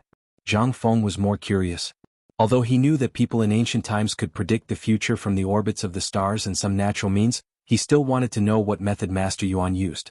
Wei Jing said, "I have heard about this, and Master Yuan is best at finding incense and asking for directions. As for what method he used, I don't know. If you want to know, you will know when you meet Master Yuan. However, there is one thing I am sure of. Master Yuan also predicted that this time, the Turks in the north will definitely retreat because of this wind and snow. However, today the Lord Zhang's son came to us and told us a secret. Maybe the retreat mentioned by Master Yuan is not because of the snow, but because of the cold. At present, His Majesty has received a total of reports from Longyu, Yuzhou, and other stations. They are all about the issue of materials for the winter. I think this is not only a problem of the Tang Dynasty, but also the key reason why Tali appeared in Sheng and Feng provinces at this time. This time, the purpose of our visit is to ask you about the war against Chiaotzi and Tali in Feng province. Also, the issue of the military equipment. At this time, almost all of Liangzhou, Shazhou, Ganzhou, and other places have started to snow. However, almost all of our military equipment is from last year, as well as the equipment from summer and autumn. What do you think? Zhang Feng could not help but feel a little confused. Isn't this the matter of the Ministry of Works? Didn't they prepare for it? What does this have to do with me? Zhang Feng was instantly alert. It was definitely not a good thing to talk about this at this time. As expected, Wei Jing sighed and said, "Didn't we suffer from the plague of locusts this year? The leaves of the trees were all ruined. With this, all the mulberry trees are gone. Those who raise silkworms and plant hemp have almost no harvest this year. Say, even immortals can't do anything about this. I heard that His Majesty was furious in the court early this morning, but he had no choice. In the end, he ordered the Lord Zhang's son, the Ministry of Works, Duoji, and the Agriculture Temple to find a solution. Otherwise, these people will lose their heads." "So, the Lord Zhang's son came to you and Lao Li agreed? That's why you came to me?" At last, he asked with his eyes widened in disbelief. Although these people were sly old foxes, they really couldn't refute when their purpose was directly stated at this time. At this time they even felt a little embarrassed. However, they really could not find a second person in this matter except for Zhang Feng. Therefore at this time Wei Zheng and Zhang's son Wuji cupped their hands and said, "Feng, no way. This matter is not negotiable. Goodbye. I still have something to do. Bye." Chapter 1674. What a joke. If you were to say that there was cotton or something like that, then it would be fine. In this entire era, let alone cotton, Zhang Feng had never even seen the shadow of cotton before. During the Tang Dynasty, the winter temperature was no different from that of the south in the modern era. The temperature was also warm and pleasant. Longjiudo, Tubo, Shazhou, Ganzhou, and other places were also vast oases. Only after leaving Yumen Pass would one see the boundless desert. However, this did not mean that he did not feel cold during the winter. Chang'an was not cold. However, the places where there were garrisons were almost always the most difficult places. The environment and temperature in these places were the worst. However, in this magical era, the thing to pass the winter was actually strange paper clothes. If someone told Zhang Feng in the modern era that people wore paper clothes during the winter in the Tang Dynasty, Zhang Feng would not even think about it and hit that person in the face with his shoe. However, when he saw those things for real, he fell silent. In this stupid era, there were actually people who wore paper clothes. This paper was a special kind of paper. It was made from the bark of a spring tree. It was ground into cotton and then made into paper. This kind of paper was thick and could absorb heat and sweat. Most importantly, after processing, this kind of armor was made into clothing. It was really comfortable. At the very least, this thing was enough to keep one warm for a winter. However, the problem in making this thing was that his paper-making technique was not developed. Even if he asked Zhang Feng to make this thing with his paper-making technique, he would not be able to make 100 caddies in a day. Most importantly, this thing had to be steamed at high temperature and paste to make clothes. This paper was not thin to begin with, so it had to be pasted with 30 layers of paste. If there were too few layers, it would break after a few times. If there were too many layers, it would be cumbersome. In this way, it would take almost 3 days to make a piece of clothing. Zhang Feng did not know how many garrisons there were in Longjiudo, but he knew that there were 100,000 soldiers in Qiuzi City. 100,000 soldiers. Who knew how long it would take for him to make it? Wouldn't that be asking for his life? It would be strange if he could accept this job. He wasn't stupid. But once Zhang Feng left, they couldn't help but be dumbfounded. Seeing Zhang Feng slip away just like that, he did not know what to say. When Zhang Feng really went downstairs and disappeared in front of everyone's eyes, the few of them woke up. Zhang Sun Wuji couldn't help but look at Zhang Feng, who had disappeared from his sight, and asked, "Old Wei, what do you think we should do now?" "Old Wei, this matter depends on you and Old Sun. Otherwise I'm really dead," Yu Qigong said with a sobbing tone. He really didn't know what to do about this. If she had known earlier, she wouldn't have made a promise in front of the Emperor today. Otherwise she wouldn't have caused so much trouble. But now it was too late to say anything. Seeing this, Wei Jing couldn't help but sigh. "I think we still have to consider this matter at length. Think about it, no one would dare to accept this mission. At least 100,000 armaments in a month. How is that possible? And you made a promise in front of the Emperor. The Emperor also made a decision in front of everyone. This matter is too hasty." Yu Qigong was about to cry. He hurriedly stopped Wei Zheng and said, "I know. Don't be sarcastic, okay? Let's talk about this first. What should we do? Don't ask who's to blame now." Hearing this, Du Ruhui narrowed his eyes and said, "Why don't we go and ask Mr. Huai for help?" Hearing this, everyone's eyes lit up in an instant. Du Ruhui was right. At this time, going to the old scholar might be the right thing to do. As for Yu Shernan and the others, there might not be any hope. After all, Yu Shernan and the others had expressed their stance last time. From now on, Zhang Feng was not allowed to stir up trouble again. He had told them that at this time, if they went to Yu Shernan, wouldn't they be asking for trouble? At the thought of this, how could they sit still? They all went to look for the old scholar. On the other side, after Zhang Feng left the villa, his mind was filled with the matter of clothes. Although he didn't care about what others thought. However, his family, the few Confucians on the mountain, the students, the craftsmen, and the people in Tonghui Fang all needed it. The people in Tonghui district and the craftsmen in the various workshops on the mountain worked every day to create today's White Deer College and the normal operation of the Daoshan market. These people were the ones who really needed them. Moreover, the average temperature on the mountain was at least 5 degrees lower than that below the mountain. At this time, it was indeed a little cold from morning to night. Zhang Feng was also considering the matter of winter clothing. However, thinking was just thinking. It was also troublesome to do it. If he really wanted to do it, it would be difficult. After all, it was really difficult to not have cotton. This was already the biggest problem in front of Zhang Feng. At least until now, Zhang Feng really didn't think of any useful way to replace cotton. Even cashmere and goose down, you must have a machine to make it, right? Although there were many of these things, there was no time. There was only a month until the new year. In such a short time, there were more than 100,000 people. Even if Zhang Feng sacrificed his life, he couldn't make so many cotton-padded clothes. Chapter 1675. What Zhang Feng was worried about was, it would end badly if they did that. How could they do it without anything? That was one thing. The main source of the problem was that the time was too short. Even if they used water wheels to make unmanned textiles, they could not make so much in such a short time. Even the large garment factories of the later generations could not do it. Not to mention now. It could be said that although there were many people in the Tang dynasty now, it was useless. This thing was not something that could be done with a large number of people. Most importantly, there was no cotton or other substitutes in this era. Even the best ones that Zhang Feng knew were sheepskin jackets, rubber thermal jackets, and paper jackets. Although Zhang Feng knew all of these, he knew that the best ones were sheepskin jackets, rubber thermal jackets, and paper jackets. But when he thought about the needs of hundreds of thousands or even hundreds of thousands of people, Zhang Feng felt a headache coming on. In this era, even if they added the cattle and sheep from Tubo and other countries, the Tang dynasty did not lack leather goods at this time, but it was difficult. Zhang Feng could not help but rub his forehead. Unknowingly, Zhang Feng had already arrived at the textile factory that was under construction. Once the textile factory was completed, the three major projects that Zhang Feng had mentioned were almost completed. The steel mill, the rubber factory, and the textile factory. But at this time, the textile factory was only a prototype. It was being built halfway up another mountain. Shao Mountain was divided into two mountains, and the whole Shao Mountain was like a gold ingot sandwiched between the two mountains. On the mountain in the west, the forging workshop had been expanding all the way to the top of the mountain. And on the other side, it was the source of the water of the whole Shao Mountain, which was connected to the East Peak waterfall of Shao Mountain. It had almost become the main living area of Shao Mountain. The whole academy was built on the flat plain between the two mountains. At the foot of the mountain there was a paper factory, a rubber factory, a food factory, and so on. At this time, standing halfway up the East Peak, Zhang Feng looked down at everything at the foot of the mountain. He was in disbelief. A few months ago this place was still a wasteland. Who would have thought that in less than half a year this place would become like this? Moreover, it had become a place comparable to Chang'an City. Zhang Feng knew that he couldn't do all of this. After all, he really didn't have the ability.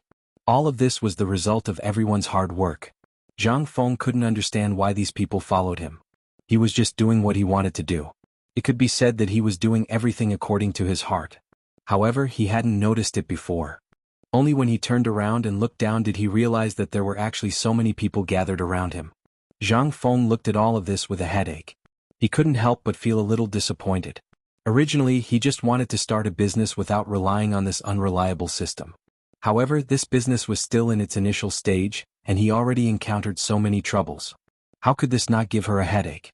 Now, although he refused to make winter clothes for the 100,000 people, what about the people on the mountain? These people all needed to survive the winter. Moreover, the temperature on Mount Kuei was much lower than that of Chang'an City at the foot of the mountain because of its altitude. Although the temperature of Chang'an in this era was very pleasant, it was still very cold in this winter. The clothes for these thousands of people became his biggest headache at this time. After all, more than 3,000 students, more than 50 Confucian scholars, more than 300 people in charge of logistics in Tonghui Fang, more than 1,000 craftsmen and Lao He. These people were all his old subordinates. However, at this time, a series of shouts pulled Zhang Feng back to reality from his thousands of thoughts. He saw that not far away several craftsmen were cutting trees on the mountain. When a big tree not far from Zhang Feng fell down with a loud bang. Everyone also saw Zhang Feng, who was in a snow-white robe. Everyone was stunned at first and then couldn't help but roar excitedly. "Dean? The Dean is here." Along with the exclamation, Gan Ziyuan also hurried over with a stick in his hand. When he saw that it was really Zhang Feng, he was immediately wild with joy. "Dean, why are you here alone? You should have told me in advance." Gan Ziyuan. Zhang Feng was surprised. He hadn't seen him for a long time. At this time, Zhang Feng really didn't recognize him. After all, this time Gan Ziyuan was dressed a little shabby. Zhang Feng looked at Gan Ziyuan with some surprise, pointed at the wooden stick in his hand and asked, "Old Gan, what's wrong with you?" Gan Ziyuan heard, waved his hand and said with a smile, "Hey, you're talking about this. Isn't this for work? The weather is cold, so I came up the mountain to work and warm up. Let's go, I'll take you to the textile factory. Now the textile factory is amazing." While speaking, Gan Ziyuan pulled Zhang Feng in the direction of the textile factory. After Zhang Feng left, the people who went up the mountain were peeling the bark and arranging the wood. Zhang Feng looked at the red tree deeply, then looked at the thin clothes on Gan Ziyuan's body, and couldn't help but ask, "Old Gan, do the people who go up the mountain now wear such clothes?" Chapter 1676. Clothes again. This was the topic that Zhang Feng heard the most today. At this time, Zhang Feng was silent. Gan Ziyuan seemed to have noticed Zhang Feng's silence at this time and could not help but ask in surprise, "Dean, what's wrong with you?"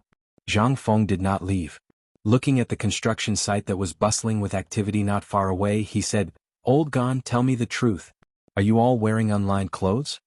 Gan Ziyuan was stunned. He said indifferently, "We're the ones who put in the effort, so we can't wear thick clothes. Once we wear them, we won't be able to see anyone in less than 3 days." "Then you were peeling the bark just now to make clothes?" Zhang Feng interrupted Gan Ziyuan and said, "Old Gan, what are these people peeling the bark for?" In an instant, Gan Ziyuan was silent. Looking at Zhang Feng's strange expression, he began to falter. "Well, it's going to be Chinese New Year soon, and the construction site needs wood. We're thinking of getting some bark while we're cutting down trees and hiring people to make some clothes. After all, thanks to the dean, we've made a lot of money this year. So, my brothers wanted to buy some new clothes. I was worried, so I followed them. I didn't expect to run into the dean. But we definitely didn't delay the construction. I can guarantee this with my head." Zhang Feng's breathing could not help but become a little rapid. Looking at the craftsmen who were peeling the bark and the craftsmen who were curled up in the corner, Zhang Feng suddenly felt that he seemed to have failed. No wonder the old scholar and Yu Shernan advised him not to go out again and to stay in the academy and deal with the academy's affairs. Zhang Feng did not understand before. But now Zhang Feng finally understood. Things outside were a mess and things at home were still a mess. What was there to do? There was simply no way to do it. Zhang Feng took a deep breath and pointed at the textile factory. "Gan, let me ask you. Do you know what this place is used for?" Gan Ziyuan saw Zhang Feng's dignified look and didn't dare to be careless.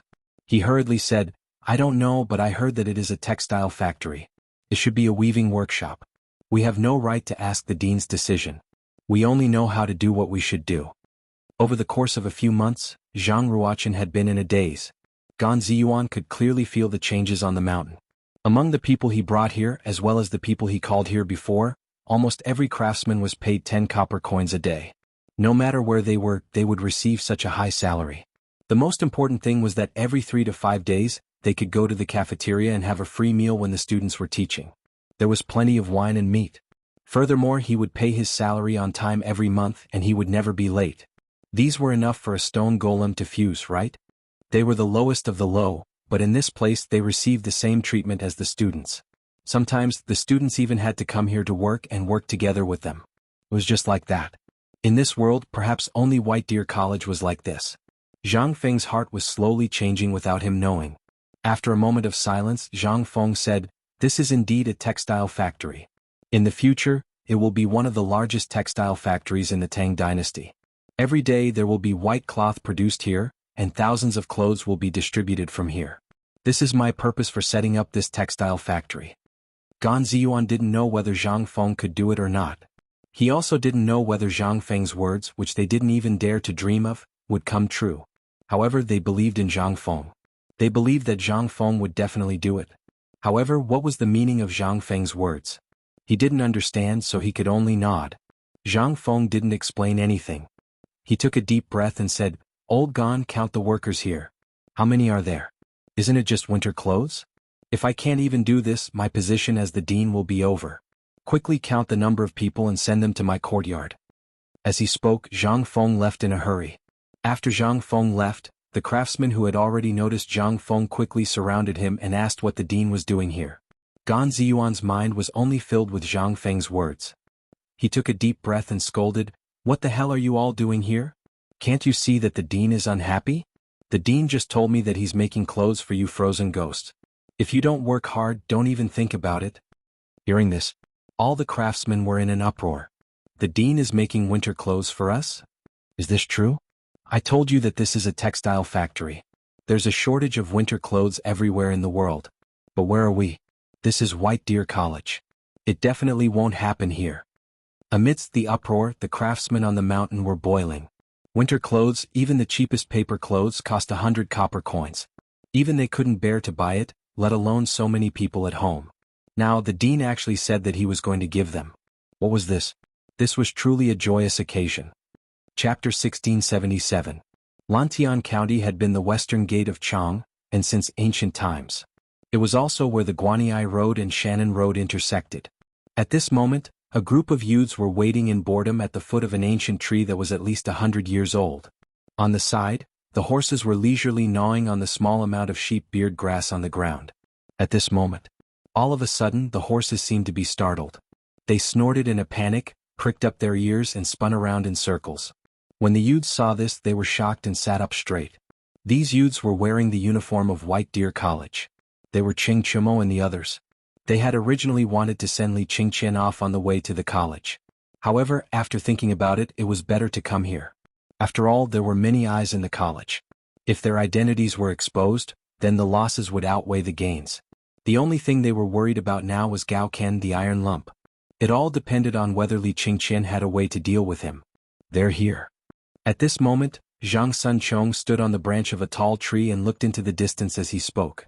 Instantly the youths were energized. There were only 5,000 people on this expedition, including Li Qingqian's bodyguards and personal guards. He didn't even bring a single servant girl. This was Li Qingqian's decision. The official road was not far from the foot of the mountain where Ching Chumo and the others were. After they watched the carriages and the soldiers leave, Zhang Sunchong hurriedly rode his horse down the mountain. Amidst the chaos, Zhang Sunchong hurriedly brought Li Qingqian to the foot of the old tree. The troops at the foot of the mountain returned to normal after the commotion. Li Qingqian dismounted and the youths gave him a bear hug. Then they looked at the strange dark green equipment on Li Qingqian's body and clicked their tongues in wonder. Qingqian, is this the new military uniform that Fengzi came up with? Li Qingqian showed off a few strokes and said, "How is it?" The youth's eyes were red with envy.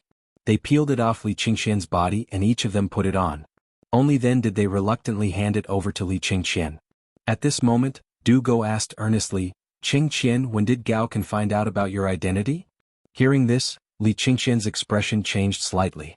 He nodded and said, "Gao Ken is not stupid. In fact, he is smarter than anyone else. When he was in the military camp, he already knew our identities. I only found out today when I was chatting with him." Hearing this, everyone was a little stunned. In their eyes, Gao Ken was undoubtedly a blockhead, but they didn't expect him to be so meticulous. Li Qingqian shook his head and said, "I think Fengzi sent him to Qiuzi City with me because he values his meticulous thinking. Do you think any of the people Fengzi accepted are stupid?" Now that he said that, only then did everyone come to a realization. Since he said so, then he must be clear about our relationship with Fengzi, right? Li Qingqian nodded and said, "He said today that as long as we don't have any bad intentions towards Fengzi, he will pretend not to know. Moreover, when you guys stole from Fengzi, did you think no one would know? That kid was already watching." At this moment they couldn't help but look at each other. This guy was an existence that could even beat up the Yuchi brothers. If he wanted to beat someone up, all of the people here would probably not be a match for him. And this time Fengzi sent him to Qiuzi. This also had a profound meaning. However, at this moment they couldn't figure out what Zhang Feng was planning. Li Qingqian looked at the Yuchi brothers and Feng Yai and said, "That guy is waiting for you at the foot of the mountain. After all, you guys have a good relationship after fighting. Aren't you going to send him off? That guy has been waiting for you all the way." As he spoke, Li Qingqian was a little envious. However, he was more puzzled. Wasn't it just a beating? How could they have a good relationship after fighting? This made them very puzzled. Li Qingqian shook his head and said, "Since you are sending him off, did you bring wine?" "Haha, you asked the right person. How can we not have wine?" Cheng Chumo chuckled and took out a few jars of wine from under the tree behind him. However, in his astonishment, Yuchi Baolin hurried over and snatched them away. Cheng Chumo was a little dumbfounded as he took out the remaining 3 jars of wine and watched Yuchi Baolin slip away on her horse again. He could only speechlessly say, "Fine, I was just saying that we could drink to our heart's content today. This kid really dared to take 4 jars of wine in one go. Haha, who told you to drink so much just now? Are you all right now?" Zhang Sun cursed speechlessly as he handed the wine to Li Qingqian. The few of them leaned against the tree and looked at the marching group not far away. They said with some envy, "I really envy you. You can go to Qiuzi City. We don't know when Fengzi will let us out." "Ah, isn't that right?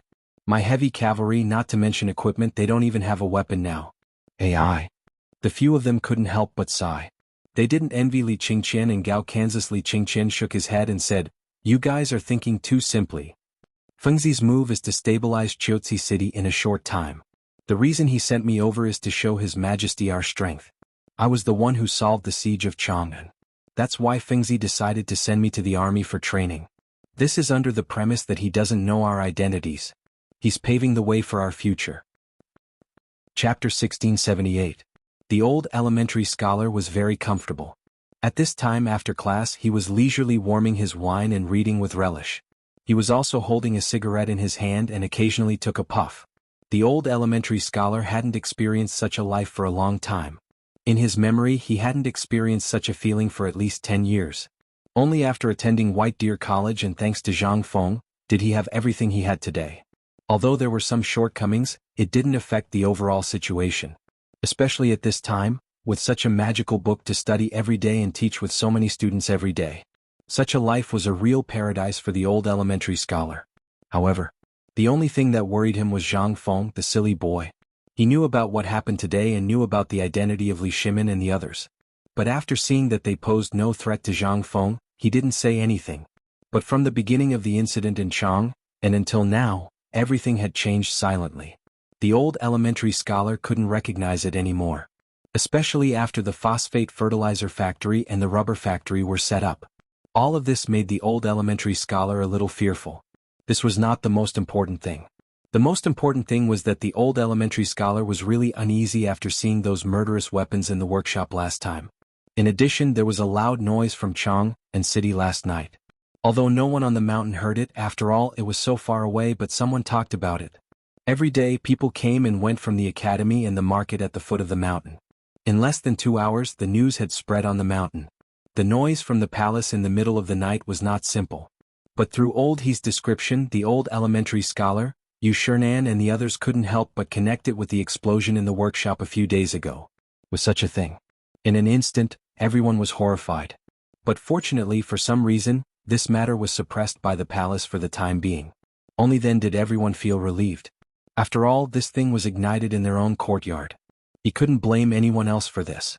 After understanding this matter, the old elementary scholar could not help but think about the future. After all, manufacturing and armaments had always been walking on the edge of a knife since ancient times. The slightest mistake could lead to eternal damnation. And the most important thing was that the students of the academy were blindly admiring Zhang Feng. Therefore, what would Zhang Feng do in the future and how he would go? That was the most important thing. After all, at this time not only was it not very peaceful outside, there were also countless people waiting and watching Zhang Feng. If Zhang Feng were to come up with this at this time, wouldn't it mean that Zhang Feng was completely on the side of the military ministry? This would be fatal to Zhang Feng and the future of the academy.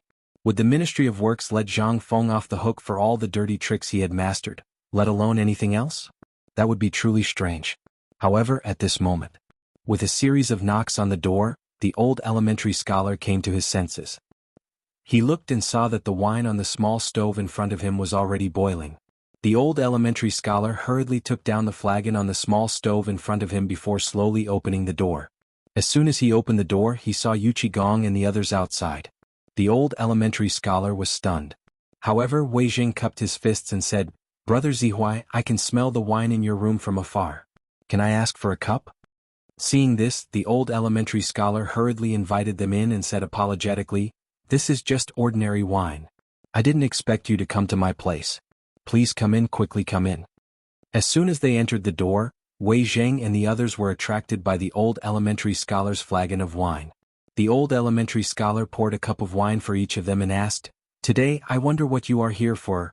"Oh, this is what we are here for.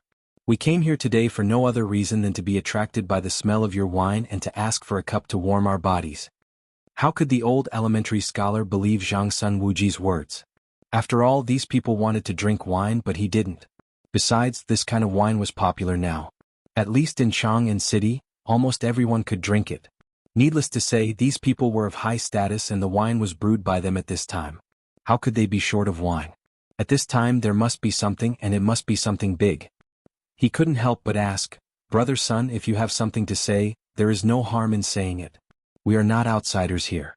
But let me say first, if it's about Fengzi, I can't make the decision." His words directly blocked their words. Zhang Sun Wuji and the others couldn't help but be stunned for a moment. Then he said with a smile, "Brother Zihuai, let's sit down and talk." After a few cups of wine for the old elementary scholar, Zhang Sun Wuji and the others complained about their poverty and their miserable situation. Qing Yaojin even sneezed directly. When everyone felt that it was enough, Zhang Sun Wuji changed the topic and said, "Brother Zihuai, it's going to be cold soon. At this time we don't know where our clothes are. And the textile factory that Fengzi mentioned last time, we don't know when it will be able to produce it. So we are worried." "Hey Brother Zihuai, it's still warm here." The old elementary scholar's eyelids couldn't help but twitch when he heard that. He hurriedly said, "Let me say first, I can't help you with this. If you want to drink wine, I have a little here. Drinking wine is easy, but other things are not necessary." Chapter 1679. Seeing the old scholar's simple and straightforward refusal. In an instant, the few of them could not remain calm. At this time the only person who could change Zhang Feng's mind was the old scholar. Although they had thought of asking the old village chief, after much consideration, they still felt that the old scholar was more reliable. After all, they knew very well what kind of person the old village chief was. Besides the old scholar, there was actually a more suitable candidate, and that was Jingshu. But at this time this kid was hanging out with these two all day long, and there was no chance to say anything even if they wanted to. Only then did the old scholar come, but now? At this time, there was nothing to do. Once the old scholar refused, it meant that there was almost no possibility of these great scholars agreeing.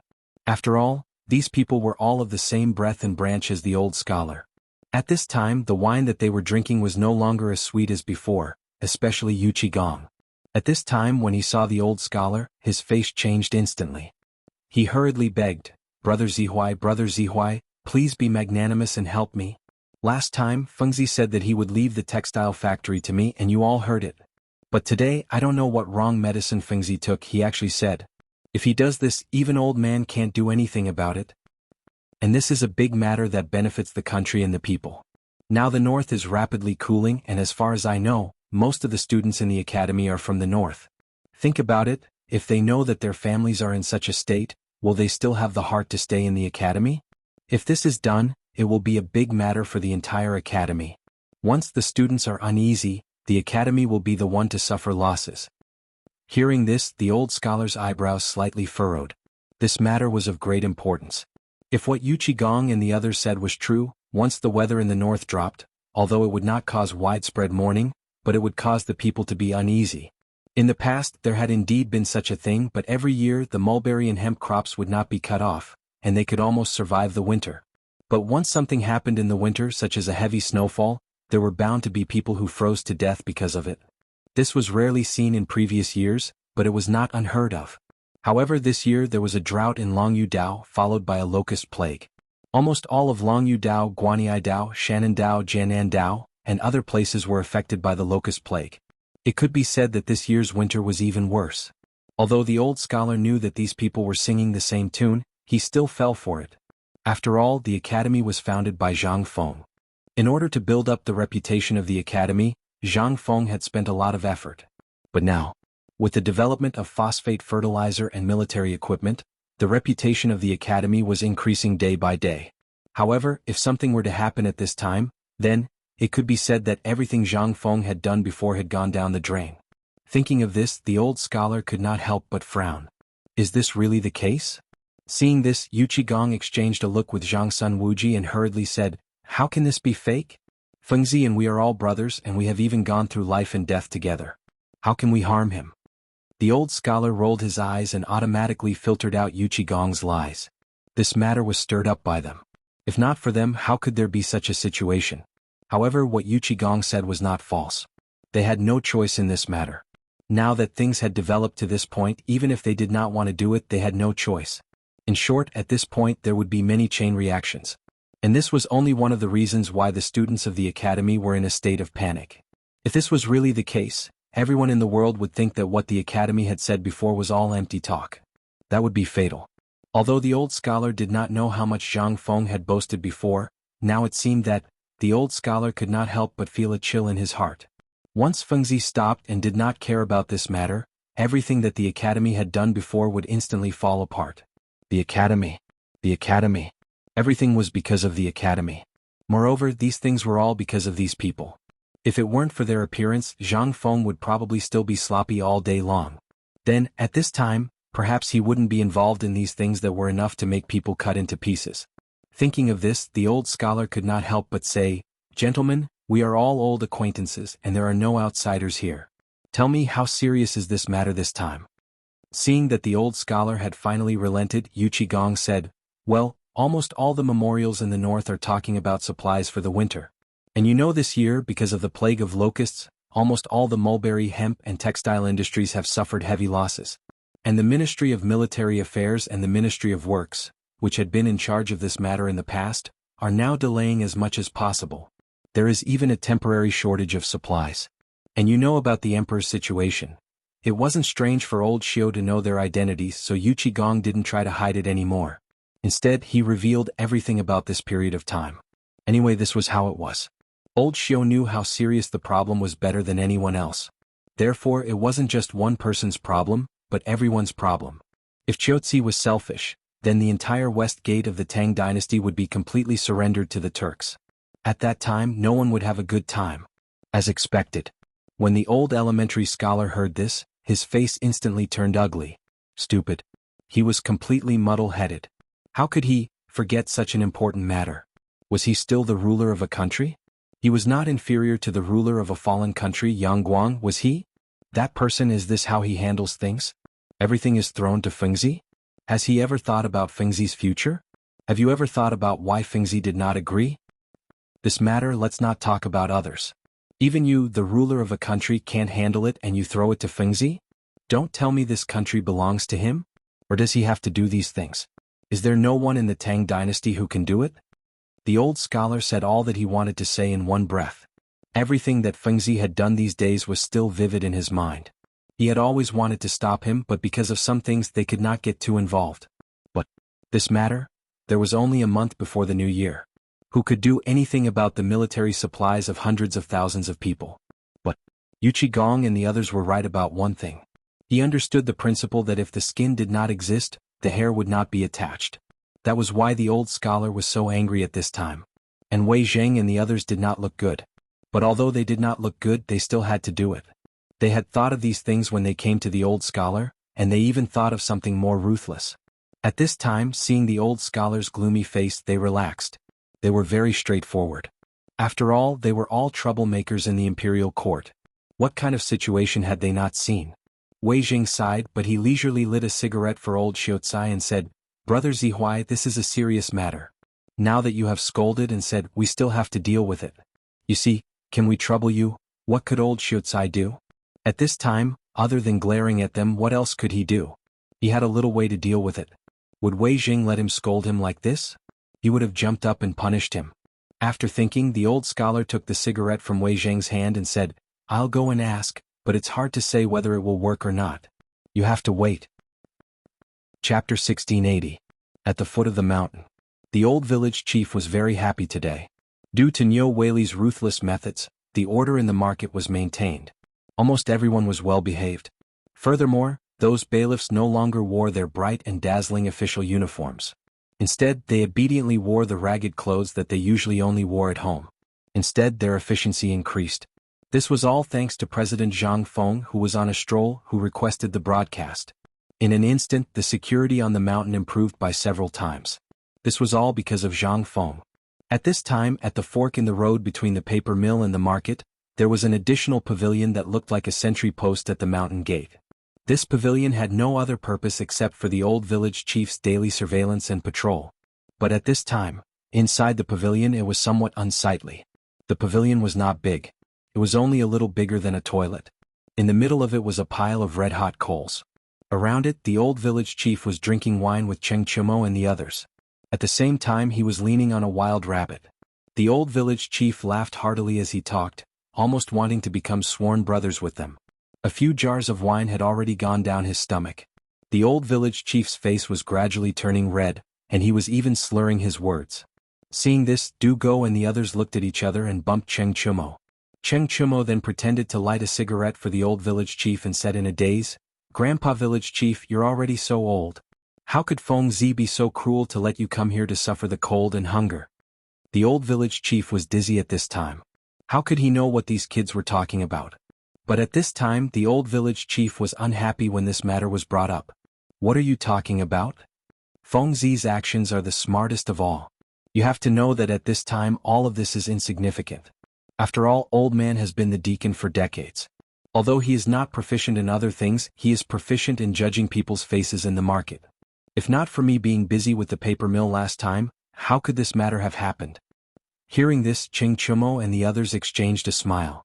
Du Go continued to ask, Old village head, you're talking about level? That's why this Shao Mountain market has reached such a scale under your management. If it weren't for you, how could it become like this? But do you know that ever since the paper mill, the food factory, the phosphate fertilizer factory, the forging workshop, and the rubber factory were established, we suddenly felt that there was nothing to do. Recently, Fengzi has also been mysterious. I don't know what he is doing. Do you know what Fengzi is talking about? This. The old village chief choked instantly. Ever since the last incident in the market square, although the market square was still in order, it did not restore the glory of the past. The old village chief had been in a state of guilt, so he did not care about anything and just stared at the market square.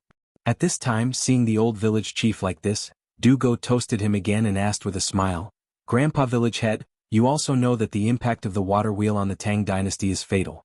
But we are also young people and also want to do something. At this time it has been a few days and the weather is gradually getting colder, so, do you know what Fengzi's plan is? This. Ahem. Well, the old village chief was stumped. It was a good thing that young people could think for Fengzi, but at this time how could he know? Fengzi would not tell him these things. But now that these kids were asking him, how could he say no? He could only vaguely say, well, I'm not sure for now, but I can tell you one thing for sure, and that is I will go up the mountain tomorrow morning. At that time I can help you buy it and ask. You guys are really too much. If you have any questions, why don't you ask him personally? Ching Chumo hurriedly said, aren't we just thinking of giving Fengzi a surprise?